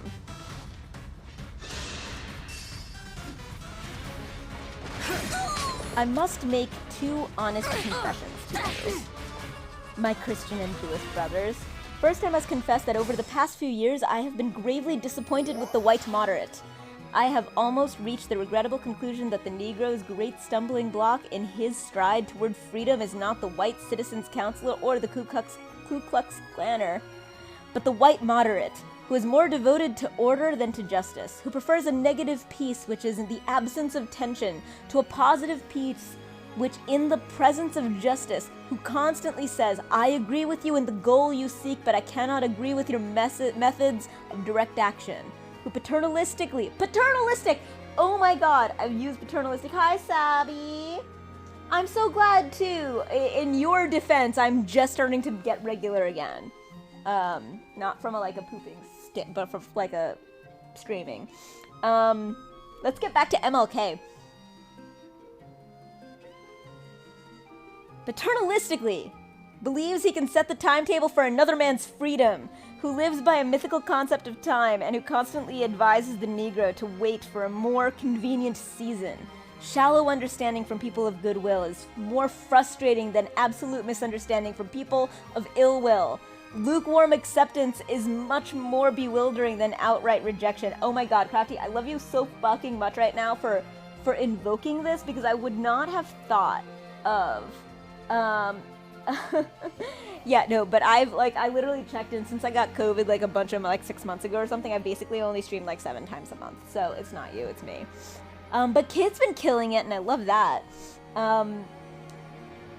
Crafty, I love you so much for invoking Letter from Birmingham Jail to me right now, because the point that I was making is both not exactly his point, but fully perfectly informed by it, which means that I can now, when I'm making the point that I'm making, invoke MLK and Letter from Birmingham Jail, which will just fucking light the white guilt on fire right there and be like, look, the MLK, because they all know the meme about how MLK is not the shit. They all really know. Oh my god, absolutely, Crafty, 100%, because they're all the fights on the same thing, but no, because mine was about a particular type of liberal that is the evolution of the kind of white moderate that MLK is talking about to the modern world, which is the liberal, which is sort of like the Silicon Valley, privileged, moneyed liberal who can talk the talk, but they are extremely self-centered in their understanding of racism and of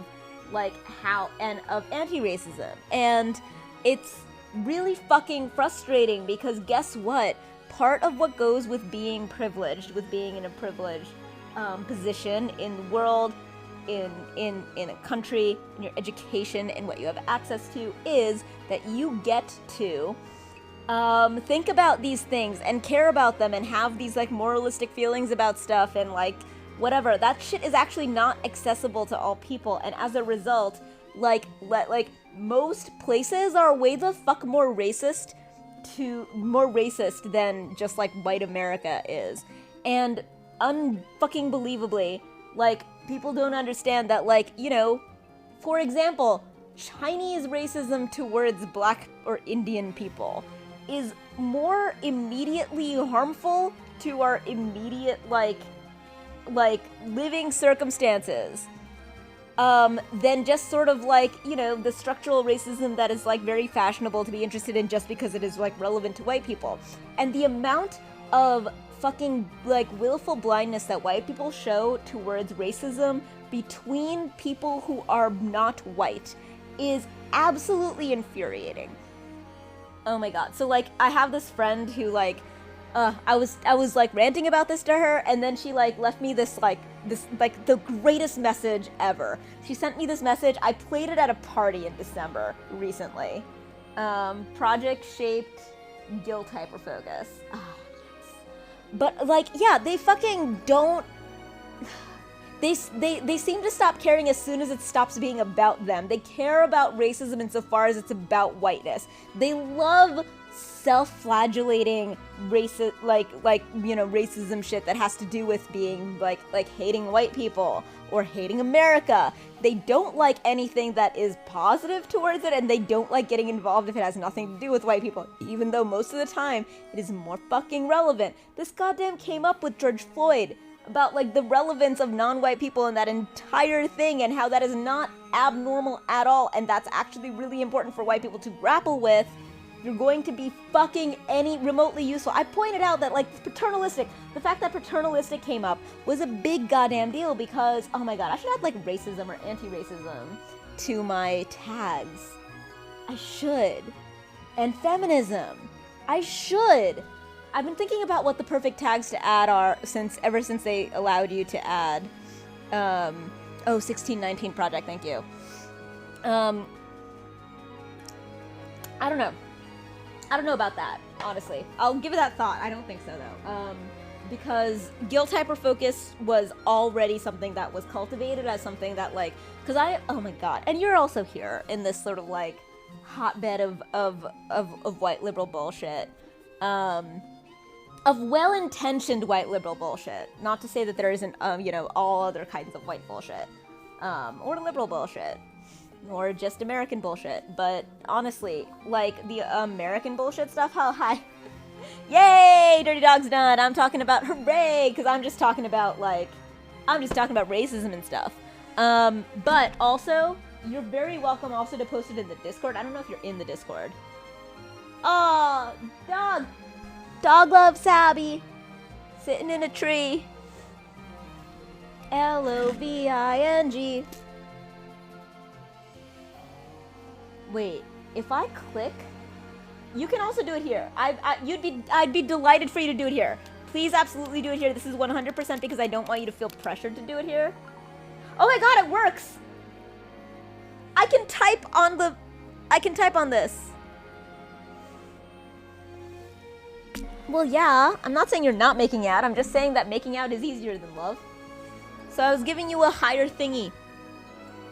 Anti-casteism, not considered indigenous struggle depression, just tokenism in some films. Anti-casteism. I'm not even talking about that. I'm not talking about, like, I'm gonna put that in the broad category of colorism just because my rant is about other things. Because honestly, like, the amount of racism towards black people and basically all races other than white people is outrageous. It's like not even shame-faced, which in America it at least is, which is useful. Like, it is useful for it to be... It's so funny because Sabby could either be talking about my rant about racism or my rant about love being a higher order thing than kissing. Could be either. It's just great. Awesome! Both is the best answer for me. But yeah, so Sabby, I don't know if you missed anything, but I was talking about this, well, actually, the meta that I was talking about was about how I don't talk like this, how I had a whole bunch of streams and, like, when I've been sick and stuff, where I'm just like, man, that was really boring, and I didn't have my whole, like, saf energy, I didn't talk, whatever. And I felt like I'd really lost this part of me and this whole thing that I can do when I'm streaming, the stuff that I can talk about. And then I went to like a party. I went to one of my best friend's Christmas party, and I ended up just fucking talking about like all this stuff about this like sort of self-centered relationship that white liberals have with racism, where they have this like willful ignorance towards like the not willful ignorance. It's actually worse. It's like actual cluelessness. Plus, like, a complete, like, non-awareness of, like, what they're doing when it comes to just, like, ignoring the fact that, like, a lot of the most immediately harmful, as in harmful to means of, like, means, right? Things like where you, like, being allowed to, like, live somewhere, being able to, like, rent somewhere, being able to, like, get services, being able to, like, be served and be able to do things, like... The number of things like that are just denied to people who are in particular black, but there's a lot of ways and places that this sort of applies, It applies to black, like, in the sort of hierarchy of racism towards between peoples of colors that I'm thinking of right now. There's like, everyone treats black people badly because at least I'm not black is like the thing, and that way we can get like some model minority status or whatever, or get some sort of associated whiteness or whatever, and all this shit. And like, I mean, that like helps, but it's not always in the context of white. Like I said, I think the first thing that I invoked was just Chinese. I love the SAF social justice talk. I learned a lot more in here. New perspective, amazing. I think I was talking, like, the thing that I was talking about was Chinese racism towards black people. And the reason that I was talking about that was, I have this friend, this white friend, who has for the last few years been working at a college in India, and it's awesome. And she came to visit me, and she was telling me all about, like, she was doing that whole, like, gleeful, like, that thing which I was like, please do this. I, like, fucking invite her to do this. So this is not like she's like, this is like me being like, oh my god, please feed me. Ah, I'm so hungry. So she was like, you're gonna love this. I have a racist person in my department I would love to complain to you about. And I was like, yes, feed me. This is delicious. Yeah, I will eat this forever. And so she tells me all of this horrific story about just like one of the most like outrageously and overtly racist people I have ever heard about. And at a certain point when she was telling me the stories, all of the many, many, many stories, and reading me the extremely racist emails and all this stuff, I was like, oh, by the way, what race is this person? And she was like, oh, sorry, she's white. You'll see eventually in the story. And she keeps telling me these stories. And then she's at the end of these stories, I'm like, oh, by the way, these were absolutely a super racist person. But you mentioned earlier that it would become really clear to me that this person was white, and just so you know, that never became clear to me because, like, for example, all of that stuff sounded like pretty consistent with, for example, Chinese racism towards Indian people. And we then ended up looking up this person, and her resume came up, and lo and behold, with a Chinese name, because she's actually a white passing Chinese person. And we fucking died. We've died together. Because I was like, see, I fucking told you. The things that you described that you thought were very typical white person racism actually to me sounded much more typical of various Asian styles of racism, because white racism tends to be cloaked in a lot of other sort of shit. It's not this fucking overt. But here's the thing that white people don't fucking know, and yet this, again, this sort of, the white narcissism about racism, which is the thing that I'm actually commenting on here, is that she and a lot of people are extremely prepared to think that all racism is about white people, and are never surprised by any level of egregiousness, even though if you have any actual investment in understanding any of it, the stories that she was telling me sounded like a person of color style of racism, not of white person racism. It didn't sound like it at all. It was basically like this sort of like completely open and egregious thing about like just disparaging Indians and saying that they're all rapists and just whatever. It's just shit that like white people don't do this style of racism. It's a very, very non-white style of racism. And every flavor of non-white has egregious racism that like your average like sort of, you know, up their own butt white person would be completely shocked to know is much more normal in our worlds. It's fucking frustrating as shit. Because, like, yeah, the thing that I was talking about was about, oh my god, there was, like, some specific thing that I was talking about at this party, having to do with, okay, white liberals want so depressingly to prove that they aren't racist while ignoring genuine issues for minorities because they're so self-focused. They can't see past white racism themselves because they don't actually consider the views of non-white peoples. It's self-important, selfish, and racist in and of itself, he says, being white. Yeah, I mean, so here's the thing. A big part of why my Twitch is so important is because there are a bunch of white dudes who are, like, my major patrons, honestly, who consider getting my voice out there to be a public service, and not only to like people generally, but to themselves, because they want to hear a person like me who has not just my perspectives and all that stuff. Not super recently, I guess. Let me grab some food, actually. I think that's a little bit more important.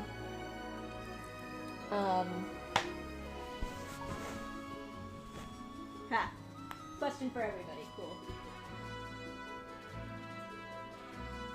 Yeah, where did I put it? Oh, I already moved it near me. I went all the way to the kitchen when it was actually right behind me. Hi, kitties. All these kitties. Such good kitties.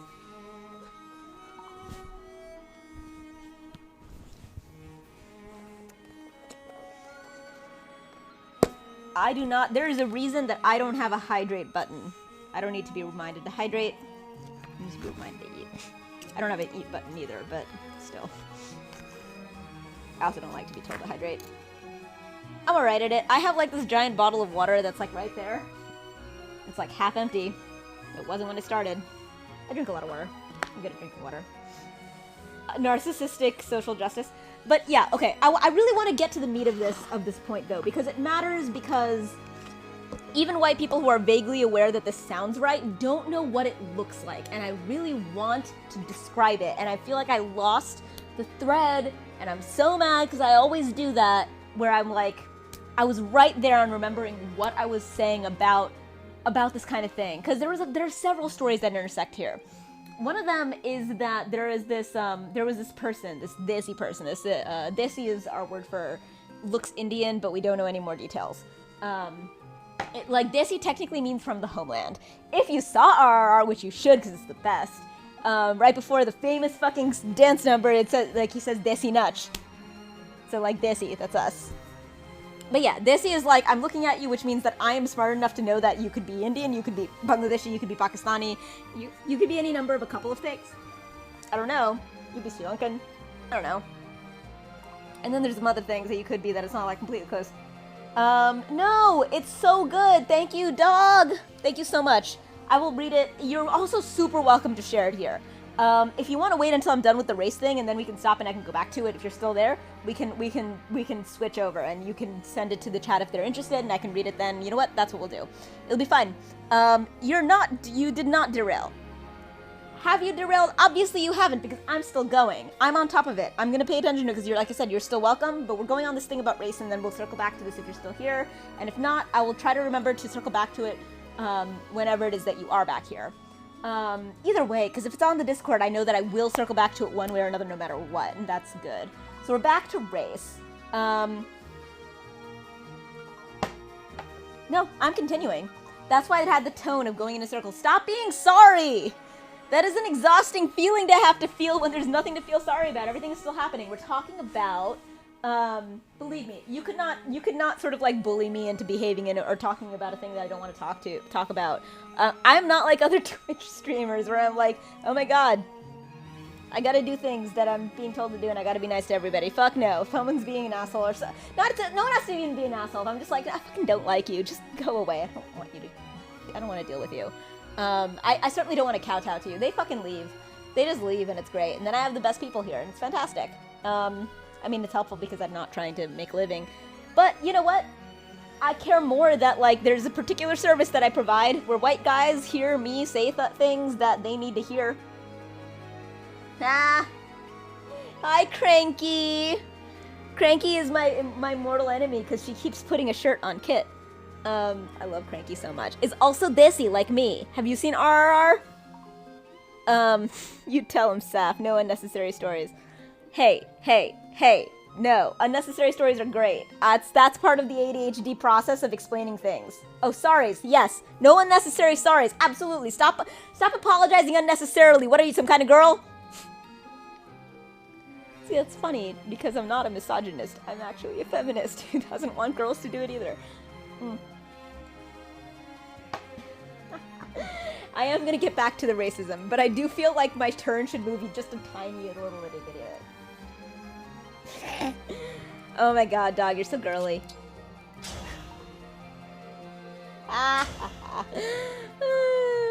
He said some very sweet things about how you talk about me, which also got me all talking about race and stuff. Not exactly. No, it wasn't about that. It was other stuff, but still.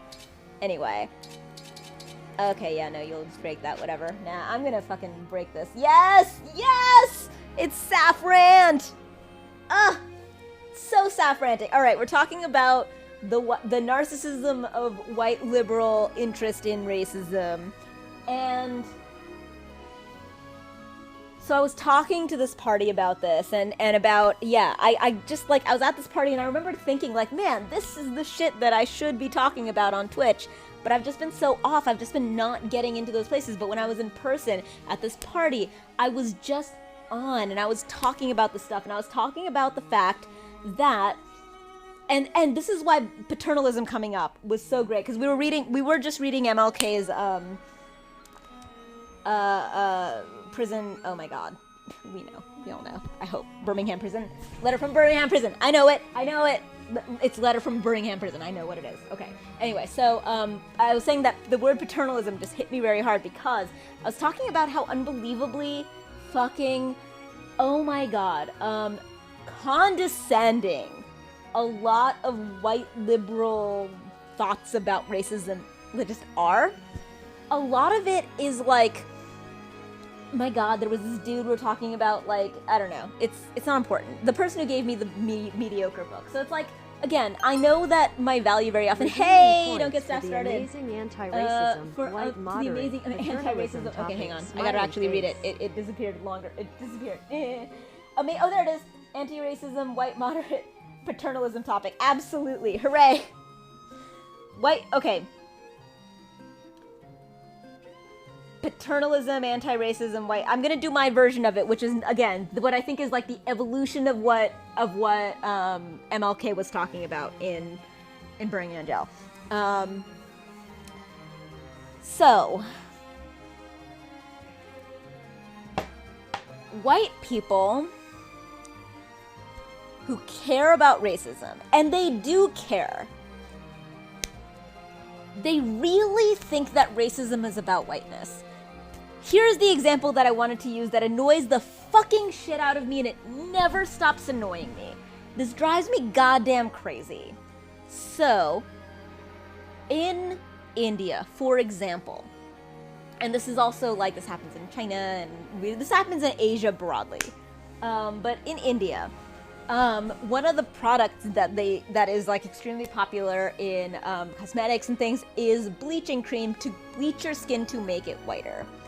And there is a style of liberal person who, like, shares this fucking meme as if this is a thing that is about white people, and that somehow white people imposed this.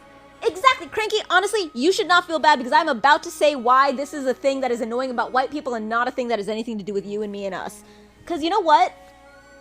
Every goddamn culture has their bullshit, stupid-ass beauty standards, and ours is being light-skinned. In fact, almost everywhere in the world, there is something about being light-skinned that is a beauty standard, especially for women. In fact, I complained in RRR about how the woman, the adult version of the woman in it was too light-skinned to make sense for her character. It's the same basically everywhere. It is not about you, for fuck's sake. No, it didn't. It did not. All of these cultures have always fetishized light skin. Basically, the best theory that there is about why this is so widespread is because it was an early indication of wealth to not have to be fucking out in the sun burning and tanning all day. Like, you know, that it indicates wealth and also rarity. It's the same sort of reason that people, like, fetishize redheads and shit. It's just rarer, especially the darker you are, the darker your culture and your ethnicity is, the more you fetishize the thing that's different and harder to achieve, because every time you go and spend a whole day working in the sun, you get darker. Me? My god, I go out in the summer in a bikini one fucking day, and I have just these white circle boobs. I darken rather than burn. That's the thing about skin that works. By the way, public service announcement, white people, your skin doesn't work. I'm sorry. Your skin makes no sense. Like, my God. Kit gets bruises sitting on a chair. Do you have any idea how difficult it is for me to get a bruise? And I'm a light-skinned Indian person. It is difficult for me to get a bruise. Connor got a bruise just sort of doing stuff. I know that there was a thing with a conveyor belt, whatever, but I'm still pretty sure that if the same thing happened to me, I wouldn't bruise because it is damn difficult for me to bruise. Yeah, no, the darker your skin is, the less likely you are to get skin cancer or bruises. Our skin works. I don't understand how white skin happened evolutionarily. Your skin doesn't work. It's wild. Anyway, that's just a side note on white skin being fucking pointless. It's bad at being skin. White skin is bad at being skin, okay? Anyway. I think that's why people actually think that black skin is thicker. Because it's just better at being skin. Is that white people are thin-skinned? I mean, they are, but whatever. But no, like, it's funny because people think, like, it's not funny because it's one of the problems with, like, doctors and stuff, like, think that black people actually have thicker skin, which is wrong and not a good thing to hold, especially as a medical opinion and shit, and not, like, you know, whatever, less prone to pain and all that shit. That's not true. However, absolutely the factors that cause, you know, like wrinkles and aging and cancer and bruises and shit. Yeah, no, darker skin is better at being skin, lighter skin is worse at being skin. It's wild that white skin happened. I can't believe that evolutionary that's a thing. Anyway, back to me being a light-skinned Indian person, which was totally relevant to something for some reason, and I can't remember, but I will get there. I will get right back there. Look at these cats who are just totally unconcerned. They're like, yes, I am orange and white, and I am black and white, and I am white and a little bit orange. Slash, I am sleeping. That's my cats being like, yeah, no, totally, that's just Saf. Alright. Oh yes, the bleaching. Skin bleaching and all this stuff. Fetishizing white skin, light skin. I saw somebody who, as somebody with Celtic heritage, I wholeheartedly agree, a horrendous evolutionary screw-up. Absolutely. Anyway, so Indian and Asian and all that stuff, fetishization of white skin, has nothing to do with you fucking Europeans. It has nothing to do with you. I find it so goddamn annoying, narcissistic, paternalistic, and goddamn not paternalistic, but condescending as shit that you think this is about you. This has nothing to do with you. Have you ever actually looked at, like, a light-skinned, like, for example, Chinese person? Like, as somebody who's a painter and who learned how to do portraits, the amount of actual pigmentation difference in a lot of these skin colors is very fucking minor. People just register, for example me, people register me as a lot darker than I am, even though your average tanned white, like, Italian New Jerseyan is physically a darker color than I am. But white skin has a different look to it. White features have a different look to them. Although, the funny thing is that, like, Indian people have more Anglo features, whatever, it's not important. I like race and stuff, it's interesting. But anyway, whereas, like, you know, East Asian people have different features, but closer to white skin in terms of just, like, actual fucking pigmentation. It's been said. Okay, bruises definitely depend on heritage, though. I don't actually bruise that way. I just get my fingers caught in a conveyor belt. I'm surprised they didn't break, actually. That being said, my skin is horrible in other ways. It's been said when people start dating to not date people with darker skin because you have to lighten the race. It never sat well with me when I was a kid, and over time I realized it was racist. It's colorist, mostly. I hate it so much that this is something that they tell literal children. Yeah, no, fucking, like, racism and colorism is learned, guys. Like, all of this shit is learned. Because I could design a world where you categorize us in positions where, like, oh god, I don't even want to talk. Okay, fuck, no, I will talk about this because of RRR and all this shit and about the fact that it's fucking wild that India is considered a country. That's goddamn insane. I've never stopped complaining about the fact that Europe, you're not, they are so goddamn obsessed with the idea of them being different. They're all the same fucking people, god damn it. Sorry, this is just a personal thing. I know that I'm starting to get less, like, completely, like, oh god, but just, seriously, Jesus Christ. Do you have any idea how much what we think of as just India? God damn, fucking DNA, what's it called? 23andMe? They do all of their shit by fucking literal country, and that's garbage because I'm like, oh good, you're like 90 whatever percent Indian, and I'm like, that means nothing! That's nothing! Where it's like you can be something percent French, and it's like, that's not different! That's fucking not like, Europe pretending that they're all different, they're really different, cause I am, whatever. It's just fucking high school except in countries. It's the most goddamn like, no, we're the smart country and we're the emo country and we're the jock country. It's like fucking that's what Europe looks like to me. It's like it's fucking just like it's goddamn just like squabbling high schoolers at the same high school, which means that they are from the same goddamn economic class and privilege level and background and everything. That's Europe to me. India, I was trying to explain RRR, which is not a Bollywood movie, it is a Tollywood movie, which I thought was Tamil, and I had to look it up and realize it was Telugu, and that Telugu and Tamil have a ton of, the level to which the idea that somebody who is a South Indian, who is a Telugu or Tamil speaker, who is the same goddamn country as like a North Indian or whatever, or like from, it's insane! It's just racism bullshit! It's goddamn crazy. The idea that like all Indians are like similar in some real way, where I'm like, they're ethnically way the fuck more different than most of Europe is. But like ethnically, there is like massive differences. And it's wild that it's basically just racist, that it's like we can write all of this off as India. It's nuts. And at the very least, as long as I'm on this, partition is garbage. At least you could have made all of it India. I'm sorry, partition is also fucking garbage. If only it was all India, at least it could be something. Instead, let's partition. Let's make this gigantic goddamn cultural trauma forever that we never stop living with. I know they didn't do this on purpose because they're not smart enough to do this, honestly.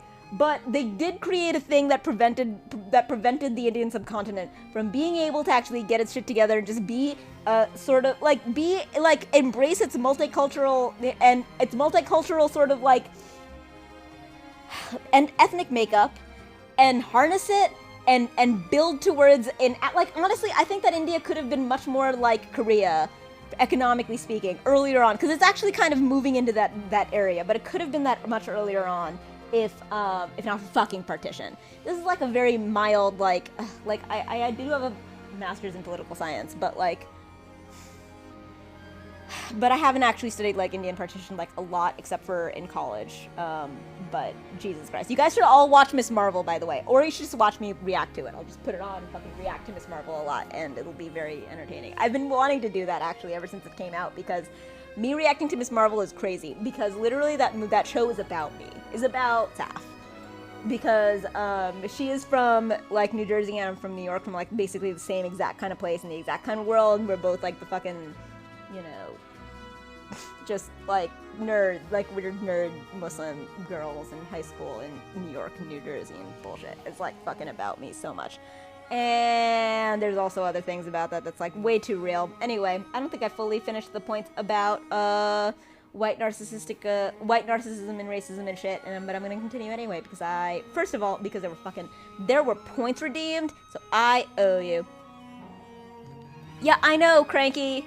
You and I fucking know. Having used 23andMe for medical disease data, happen to know my 23andMe specifically doesn't try to narrow as precisely as country borders. It does. Nah. Oh my god, everyone keeps telling me to drink water as if I'm really drunk, as opposed to just very on right now.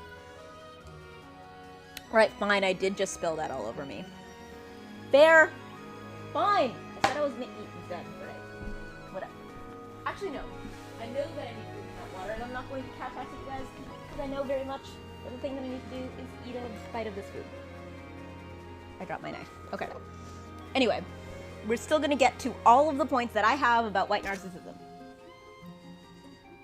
I don't know, this is basically my deal. This is pretty normal. I mean, it hasn't been, but that's the thing that I've been really upset about. It's been depressing me, honestly, that I haven't been more like this, because this is what I'm like. And it's not like getting drunk is like the thing. I'm not drunk, honestly. I said I've been sick and I haven't been inspired and I haven't believed in myself, and I'm getting there. I'm getting myself back.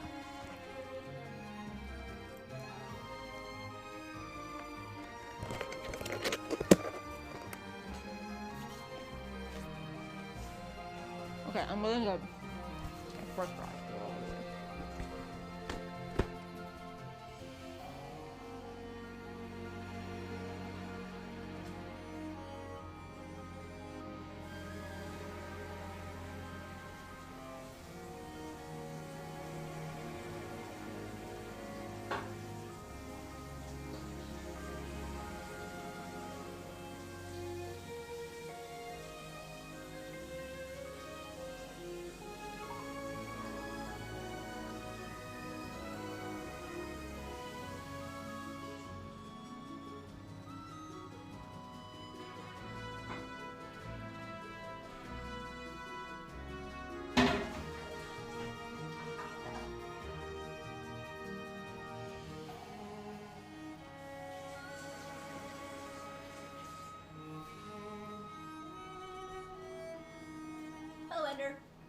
Yeah, that would be the time to use the BAMF if anybody was going to use the BAMF. I didn't even know you were drinking. I'm just making sure that homie's hydrated. Yeah, no, this is not like an issue for me. My issues are more around food and stuff. I am drinking, but I haven't been drinking even enough for me to feel it in my head yet. I'm just very much on a roll. This is, again, exactly like I was at that party. I am channeling that girl at that party, which is perfect because I want to and I wanted to. And at New Year's Eve, hold on, that sound is going to be something that if Angel ever came up, she'd hear. There we go. Okay. So, our obsession with white skin is ours. That is our pathology. That is our own. That is not about you fucking white people. It is our own bullshit about it is our own colorism, it is our own bullshit about our standards of beauty being about being whiter and being lighter and all that shit, and bleaching our own skin and all of that shit. That has got nothing to do with you, god fucking damn it. Things are not all about you. We have our own goddamn cultures that are relevant to ourselves and our identities and our issues and our pathologies and the things that are wrong with us and our racism and all of that stuff. That has nothing to do with you, god damn it, and it still fucking matters. If you dare to actually care about, like, racism at all, you have to actually care about it in the ways that it makes you uncomfortable. This is the thing that actually came down to when I was at this party and all this stuff. I was talking about the fact that, I was talking about this desi person in my complex who had been harassing me, and I kept trying to get him to stop. And he scared the shit out of me one day. He just kept coming to the door and wouldn't stop, and he wouldn't leave, and he pretended that some black guy was the one leaving fucking roses at my door and knocking on my door incessantly and stuff. And when I caught him, he was like, no, it was some black guy. It was some black guy. Oh my god. And he didn't stop until I got all of my white dude friends to go and tell him to stop. Do you think that I enjoy having to resort to things like that? That is absolutely the purview of people with privilege who get to solve their problems in ways that feel good. And guess what? You know what's problems that have not been solved yet? Problems of racism and inequality. If you think that there is a comfortable and easy solution, if you're doing something that you think is fighting the good fight for anti-racism and against racism and all of that shit, and you're comfortable and happy and you feel good about it, guess what? You're probably not achieving anything. Because we can do that. We have been. The number of things that I hear like that, and I'm just like, Jesus Christ, you think that this is useful? You think we've never thought to oh my god, there was a goddamn, just an organization or whatever. I was talking to this extremely well-intentioned white dude who was well-intentioned and also sophisticated enough to recognize that this group was a little bit not totally seeing their shit, but not enough to not see what was wrong with him saying oh, what if the two of us invite more people of color and whatever. And I'm just do you think no one has thought of this? It is not that easy. They have to do the work to create an environment that is way the fuck safer, more inviting and better for people of color to actually, and guess what? It's working because it got me to come out of the woodwork in a community that I had no interest in identifying with and being part of, because it wasn't safe, and this community has done a lot of work for that, and if it wants to do better, it has to keep doing that and attract more people on its own. It's not that nobody has walked in and thought, let's invite more people of color. That is not a unique or interesting or useful idea that's not gonna fix anything. If you have these thoughts and these, oh my god, I'm gonna share this thing on Facebook, and it feels really good because you're just like, I have all this like really righteous outrage and all of this shit. You are not fucking helping. The only things that help feel shitty. They feel uncomfortable. They feel like a compromise. That is what actually fighting things that is messy and real feels like. It is what, and if you're a woman, so if you're a white woman, you know some piece of this, and I'm saying if you can extrapolate that outwards to other parts of how you're perceived and who you are in the world, about the number of compromises that you have to make, about the number of times that you have an idea, that you have something that you should have earned on merit, but you have to sort of like get a guy to think it was his idea more, or you need to play down your certainty of your rightness and make yourself seem more modest because it looks good on a guy to be this sure of themselves and what they want from other people, but somehow it completely holds you back, and you learn that you have to just do this. You have some idea of what it means to have to compromise and have to feel a little shitty in order to move forward and achieve anything. You understand how much more this is with race, with everything else, with the compounding of all these things. It feels shitty. And cause yeah, when my friends had to go and like actually deal with this dude, Kit was beside himself because he felt really bad. He hated the idea because he's like, as you guys know, he's like been doing martial arts for years and extremely fit and extremely like, he knew that when he put himself in a threatening position towards this guy, that guy, like what he saw was somebody who was smaller and weaker than him, that he could actually like threaten, that he could intimidate. And Kit felt terrible. And I'm like, all you did was take on some of my inherent discomfort, which is an incredible gift, because usually I have to do it, and white people and men and all that, they want us to hide from you how complicated, how shitty it is to navigate a world that is set against you and try to have any kind of tangible effect, benefits, or just even self-preservation in a world like that. It is inherently uncomfortable. And if you're a white liberal dude who wants to do stuff about anti-racism and stuff, and you're doing things and you feel really good about it, guess what? It's fucking useless. Because actually doing stuff is complicated and feels uncomfortable. It is getting in the muck and dealing with stuff that is uncomfortable. And I have like an example of a thing where like we threw this party at Dragon Con, and this trans woman came to us with this whole big sort of thing, this response, and it was uncomfortable having to navigate this whole complication of what she was bringing to us, because we couldn't dismiss it because there were things that she was absolutely reading into it that had to do with her false expectations and understandings of various things. But also, she brought a lot of personal things to it that were extremely problematic on their own, extremely not consent forward and disturbing and distressing to me. But it still was extremely important to separate those things and deal with them as separate issues. And it was uncomfortable. It was extremely uncomfortable, and it's honestly the type of thing that weak, fucking ineffectual white liberals deal with by excluding the people who are problematic to deal with. Because it's complicated and it's uncomfortable and it's just fucking easier, and that is not the right answer. That is not the thing that gives you your fucking SAF card, the one where you get your SAF approval. If you are taking on the identity, that little good feel-good thing about being anti-racist, about being feminist, being about all this stuff, like, I'm not gonna say it's feminist, let's just stick with anti-racism, because that's the rant that I'm on right now, and that's the thing that I know I'm talking about very specific things. If it feels really good, you are probably either talking in an echo chamber or doing something that is really not helping. Really not helping, which is a very common problem in a lot of like charities and fucking well-intentioned bullshit things, you know. Fucking, what is it? Not white tourism, charity tourism, whatever.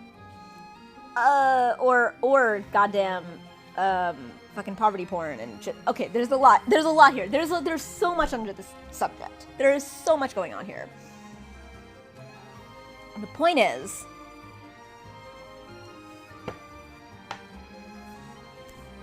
Mr. Blank is like my highest standard of white person who does shit that sucks, because he helped to create this union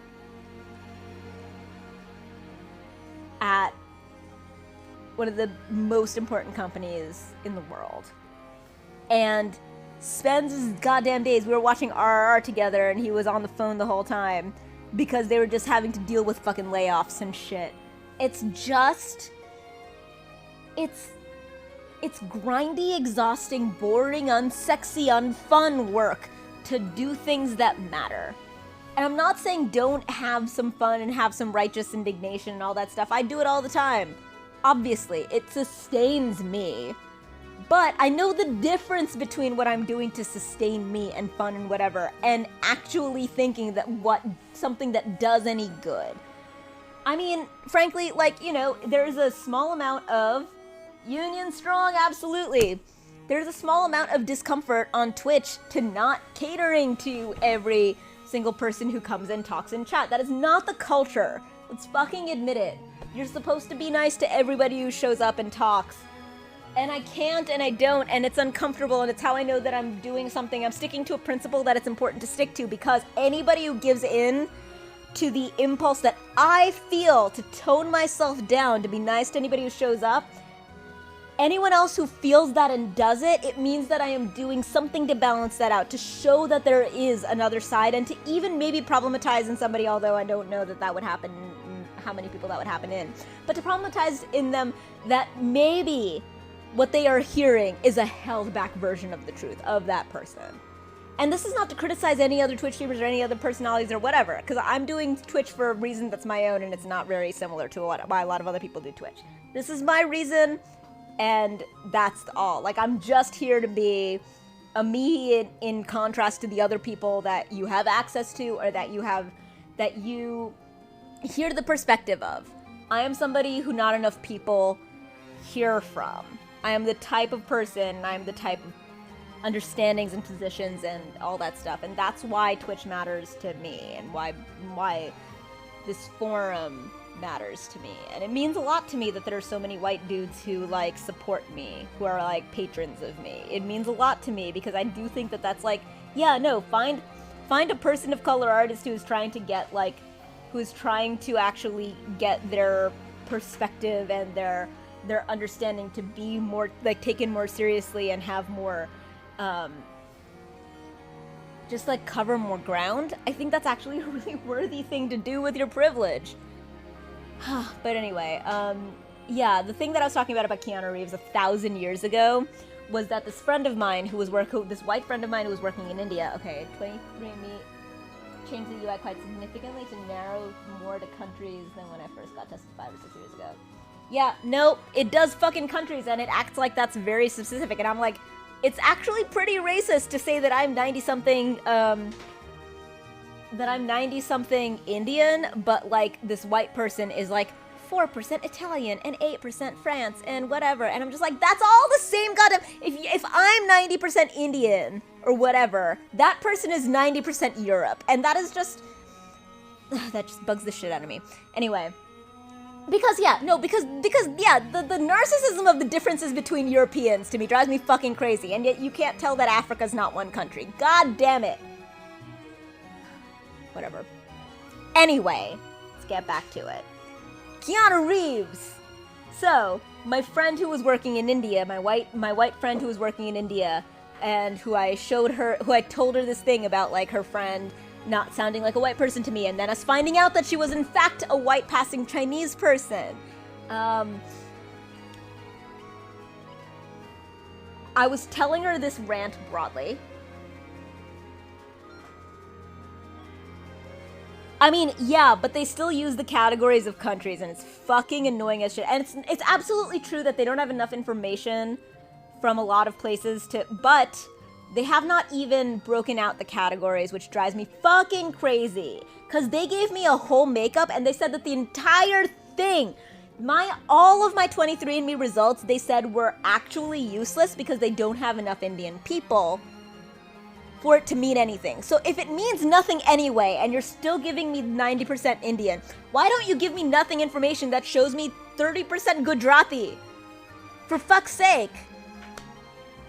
It would make so much better if they broke things out based in, like, broad population centers without the fucking white-ass borders bullshit. Anyway, it's not important. I mean, it's not, oh no, it's not important, whatever. It's not important is just a set phrase that I use when I am off track on one direction that is not relevant to the direction that I want to be going in. That's all that means. It's not a value judgment. But back to the direction I was going in, and it was about Keanu Reeves, which is always important because Keanu Reeves is awesome. I just watched all of the John Wick movies in like one day, so a day and a half, maybe 2 days. I don't know. But yeah, John Wick, 2 days. Fantastic. Finally watched it. Finally got some HBO. Yes, I am a grown-up with an HBO login. And by that I mean, I talked Kit into getting an HBO login because I have our Spotify login. I pay for our Spotify, he pays for HBO, they cost the same amount. We both have our logins. Even though it should be the opposite.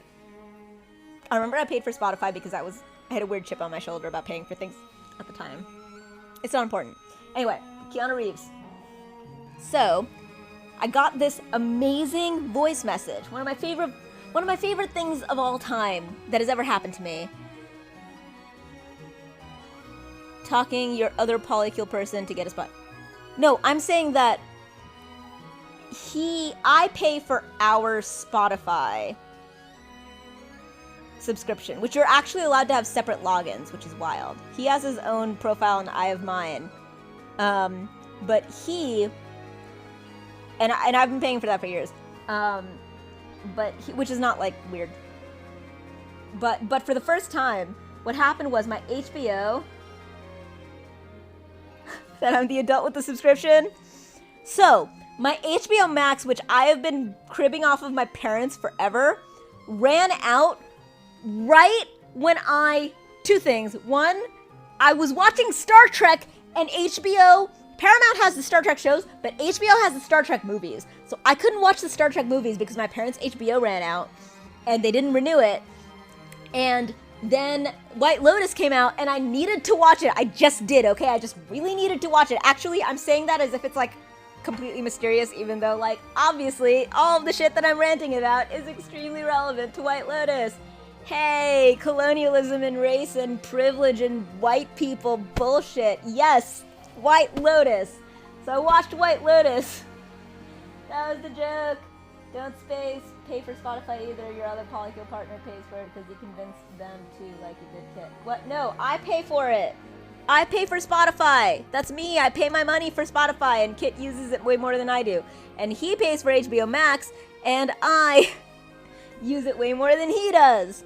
But I just talked him into doing that like 2 weeks ago. That just happened. I've been doing Spotify basically for like most of our relationship because he had been on his old girlfriend's Spotify and she finally removed him after like a year. And he was like, oh, and I was like, I can just pay for that. It's fine. I use modded everything or illegal websites. Pay for Amazon, HBO Max, and Hulu. I pay for most streaming things. I pay for Amazon. I pay for Amazon Prime because obviously also I get like all of the deliveries I fucking subsist on, even though Amazon is evil because, you know, because subsisting. And Hulu I have paid for longer than anyone. I have never met anybody who has paid for Hulu longer than I have. Never. It's a point of pride. It's a dumb point of pride. It's a point of pride. And now me and Kit share an HBO login, so I finally have HBO back. Disney, I got like a 3-year Disney when Disney came out. It was fantastic. Absolutely paid for Disney Plus. Spotify, Disney Plus, and HBO before Money Trouble happened. Right. No, and I was having money trouble and like I finally was just like, oh my god, I can start doing things again a little bit now that I'm finally done with my fucking taxes. Holy shit. I'm broke, but at least I'm done with my fucking 5-digit tax bill. Keanu Reeves. And also, HBO Max had the John Wick series that was Yeah, all of this is like very right, because like I use my parents' HBO and I use my friend's Paramount, and all the others I either pay for. Whatever. It's normal. This is what modern adulthood is, you guys. This is actually what modern adulthood is. No, I don't want to think about my taxes for this year. I just finished my taxes for last year. Literally like 2 weeks ago. It was so much money. It took me all year to earn that much money. It was like $26,000. It was so expensive. Holy shit. So much money. All right. You know what? I rewarded myself with an incredibly expensive coat that I'm very, very looking forward to get to arriving. Can't wait to show you. Showtime and Stars. Wait, have you seen? Oh shit. God, I don't have those. And one of them must have the one show that I do want to watch, which is Severance. I want to watch that show. I want to watch Severance. Anyway, I was saying Keanu Reeves. Oh, right. Family's phone bill. Internet. Right. Absolutely. Paramount Plus, me and Kit borrow from the same friend. Yeah, no, that's why I had to put all of my energy into getting a job earlier last year, and I had to stop like paying that much attention to streaming around April, because I was getting off of the financial situation where I was getting spousal support from my abusive ex-husband, who on Christmas I learned I am finally actually divorced from.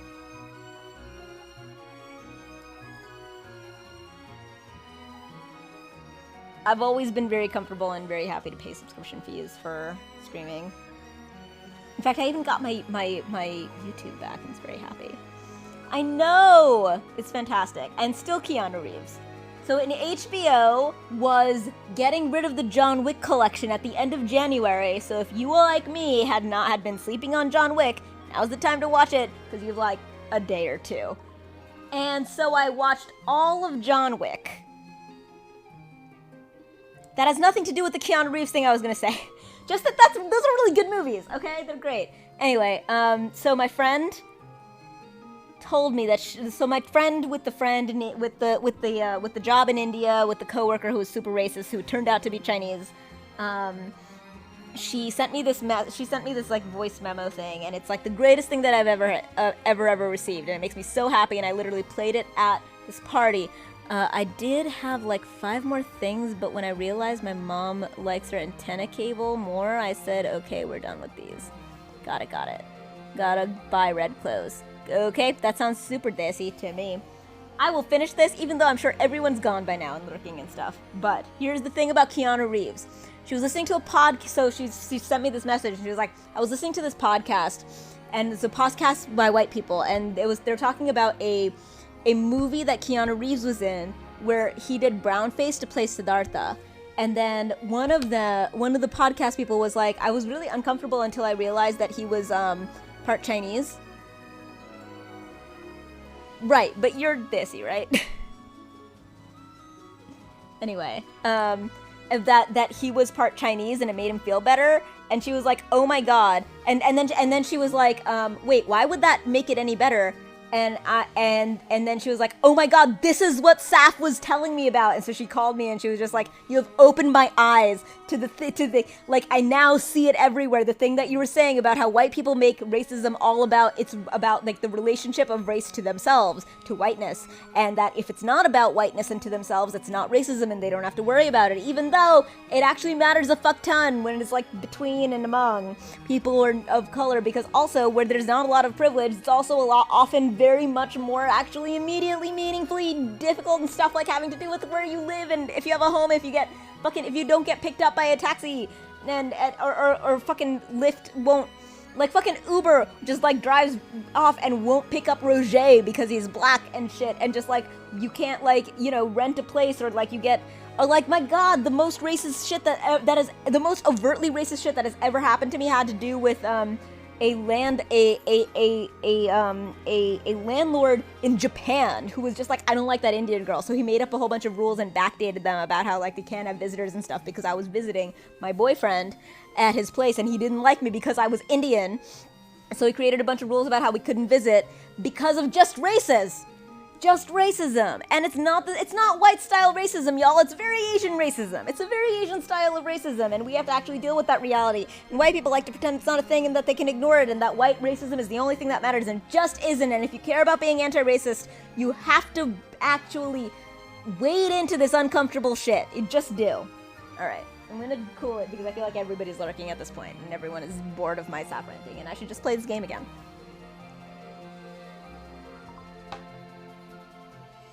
Can I DM you to talk about, absolutely. 1000%, always, yeah. Just DM me on Discord? Does that work? Yeah. No, I've been sap ranting for a good minute, and I feel like everybody's sort of, like, lurking now. Ha, yeah. Well, yeah, I at least finally got to, I was doing my very circular, I'm very, very happy that I finally... No, part of, like, one of the metas of what I was talking about was the fact that I felt like I was not, Oh, yikes. Yeah, one of the metas I was talking about was the fact that I felt like I was not talking like this enough, the way that I used to. This is how I used to talk on my streams, right? And I felt I felt like I was really missing something and not talking like that anymore, and it was, you know, I was sick and I couldn't quite capture it. So I feel so good that I was able to capture it today. I was talking about how I captured it at a party, and then I started talking about it, and I was like, you know what? The whole point of the story is how you wish you could talk like this again. So just go with it. So I did. So that's what just happened.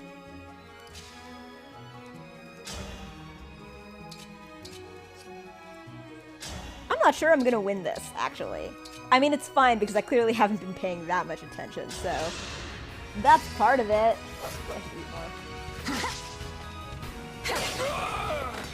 Oh, hell yeah. I am guided by the emblems.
You were beautiful while you very lasted. exploratory. Aren't you an intrepid explorer?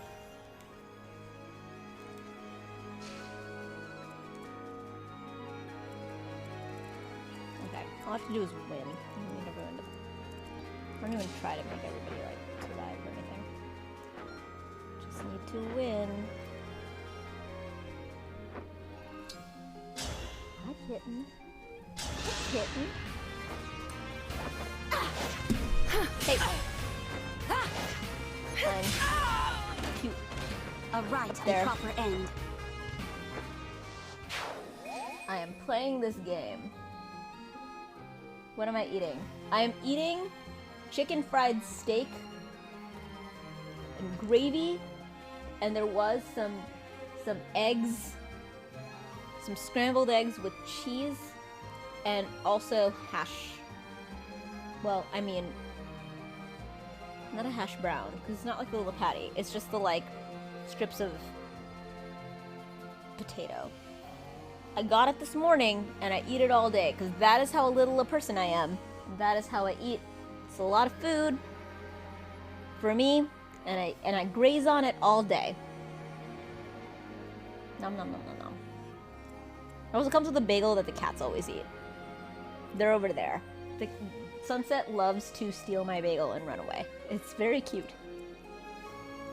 A lot of cats love the flavor of yeast. It's a thing.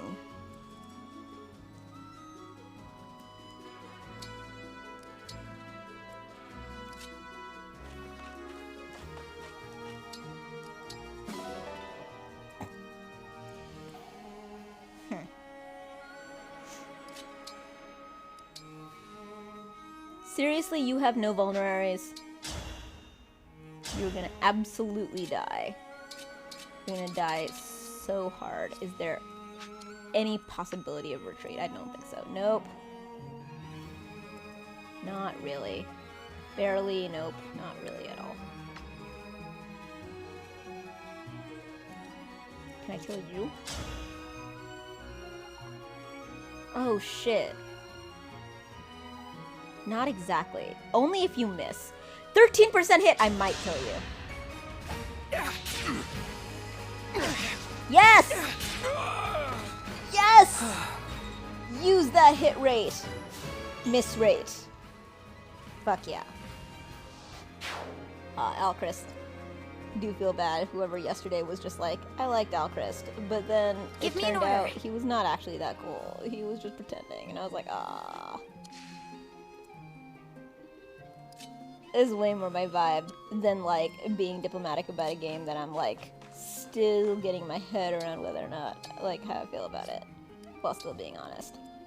This is way more my speed, my whole deal. Absolutely. I cannot, yeah, no, I didn't think so. So we're gonna hang out here.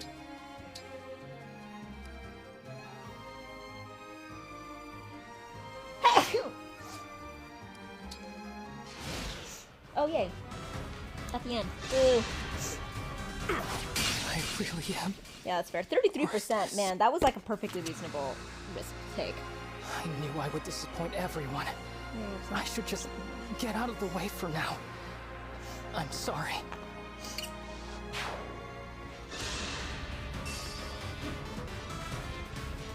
Has all been lost? Oh no, she could have done so much damage if you... The fight for peace must not end here. I hate to leave you, but I must withdraw.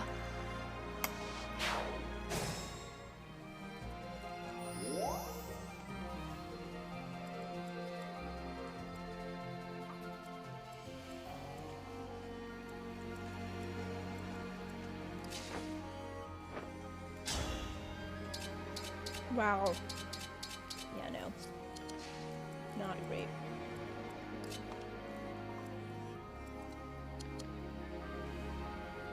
Yay! Finishing up work, we'll be back shortly. Alright!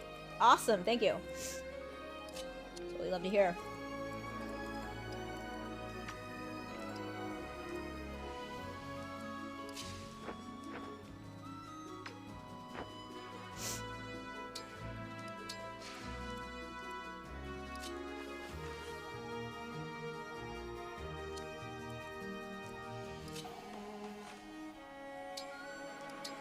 Fuck it, I just want to finish now.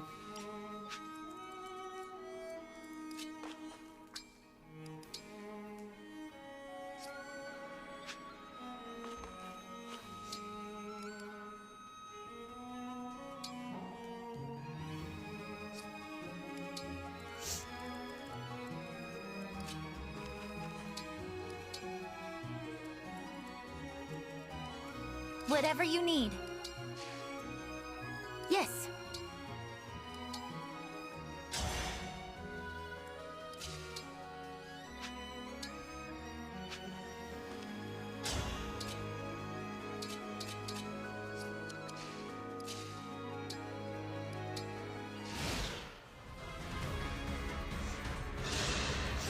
Oh, wow. Of all the people to go for... Oh, no. Different. I thought it was, not that. Oh, wow.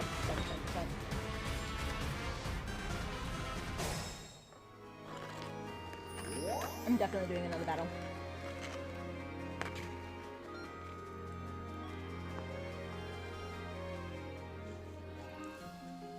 I extremely delightedly did not pay attention to this one.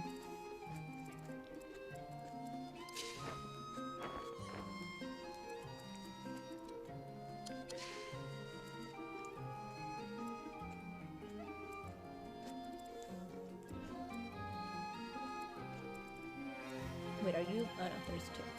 Okay.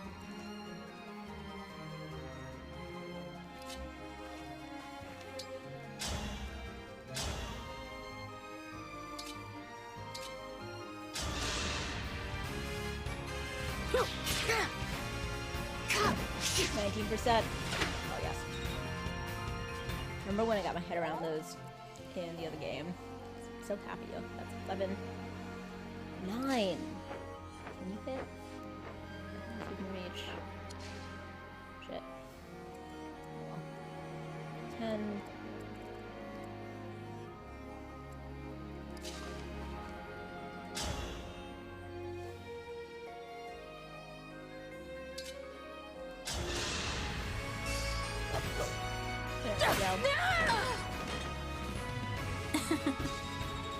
I'm so used to like never wanting to use Byleth because Byleth always gets over leveled from being in everything.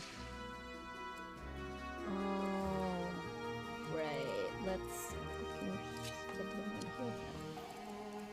Alright, let's do. No, not that. Let's do things that make things easier for me. Wait, why are you going this way? Are there more things there? Isn't there just the one dude? Yeah, I think there's just the one dude. You guys went the wrong way.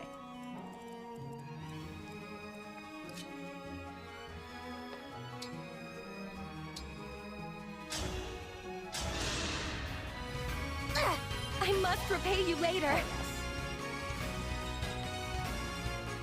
Oh, I'm so glad I'm playing on casual.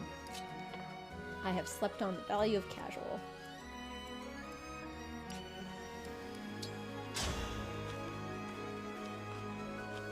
Now they know which direction to go.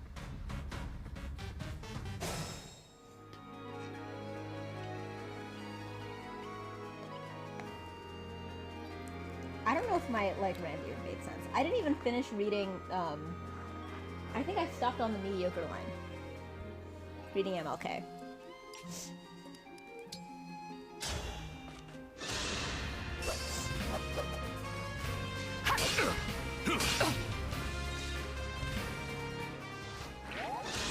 Oh yeah, who paternalistically believes he can set the timetable for another man's freedom, who lives by a mythical concept of time, and who constantly advises the Negro to wait for a more convenient season. Shallow understanding from people of goodwill is more frustrating than absolute misunderstanding from people of ill will. Lukewarm acceptance is much more bewildering than outright rejection. I had hoped that the white moderate would understand that law and order exist for the purpose of establishing justice, and that when they fail in this purpose, they become the dangerously structured dams that block the flow of social progress. I had hoped that the white moderate would understand that the present tension in the South is a necessary phase of the transition from an obnoxious negative peace in which the Negro passively accepted his unjust plight to a substantive and positive peace in which all men will respect the dignity and worth of human personality.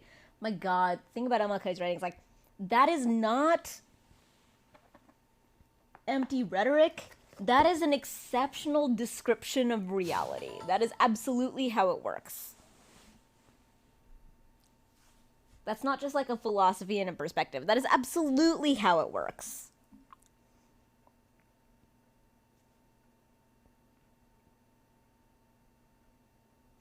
Actually, we who engage in nonviolent direct action are not the creators of tension. Yeah, fuck no.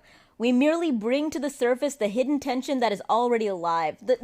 The sheer truth of all of this.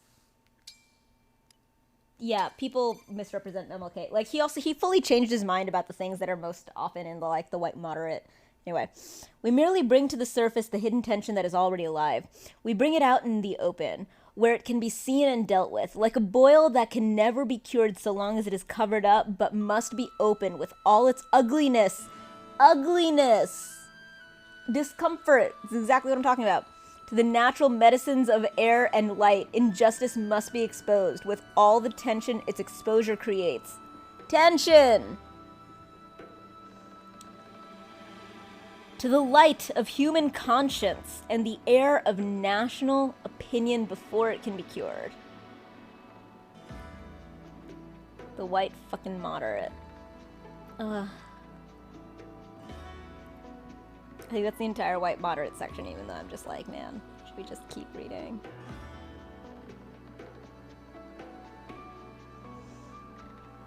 MLK's writing is also kind of just fucking outrageously spectacular. Have you seen Alice Darling? No, what's Alice Darling? Tell me everything. Tell me all of it. Tell me all about it. What am I missing? What am I missing in the world? Tell me about it. I adopted a donkey.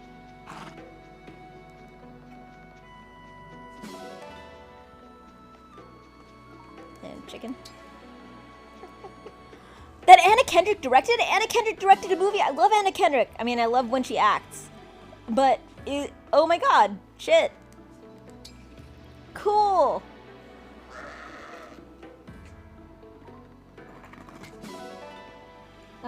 I mean, I don't know about her direction, but like, cool, Anna Kendrick. I'm totally behind Anna Kendrick. I mean, she was Scott Pilgrim's sister in Scott Pilgrim. And this movie that I absolutely love is neo-noir. I love neo-noirs. I don't know why I'm so... Actually, I totally did think about why I'm so into neo-noirs. But, called A Simple Favor, which I love so much. Such a good movie. Oh my god, it's like brand new. Well, hey. That's some shit. Where are you?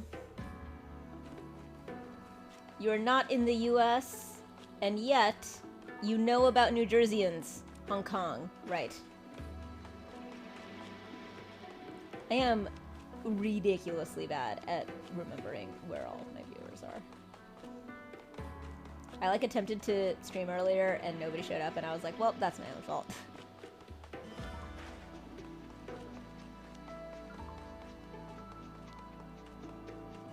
Hee. I was bad at directions in this game. Okay.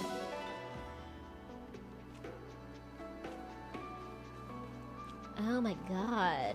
Maybe I should just like fucking go. There is a movie theater that is like walking distance from my place. It's like a 10-minute walk from here. And the way that I saw A Simple Favor is that I just like fucking went there and saw a movie. Kind of at random. And I loved it so much. I still love it. It's one of my favorite movies. I gotta watch Brick again. That was my favorite movie when I was like in high school. And it ended up being so goddamn prescient.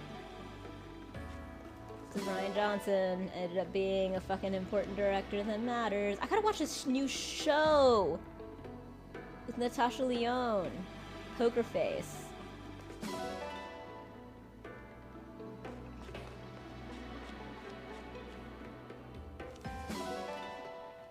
I love her weird, like, Among Us cameo in Glass Onion. Great movie.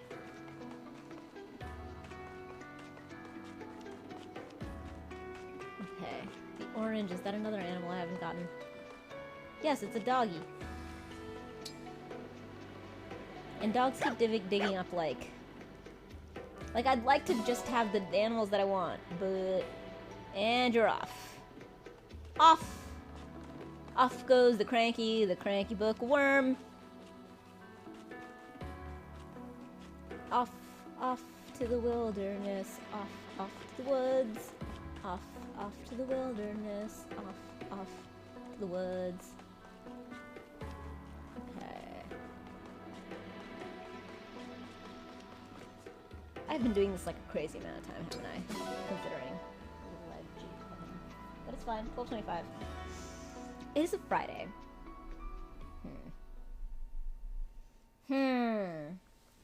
play one more battle? Should I keep streaming? Should I stop streaming? Who knows? So many things. So many possibilities. I am feeling good about lots and lots of things.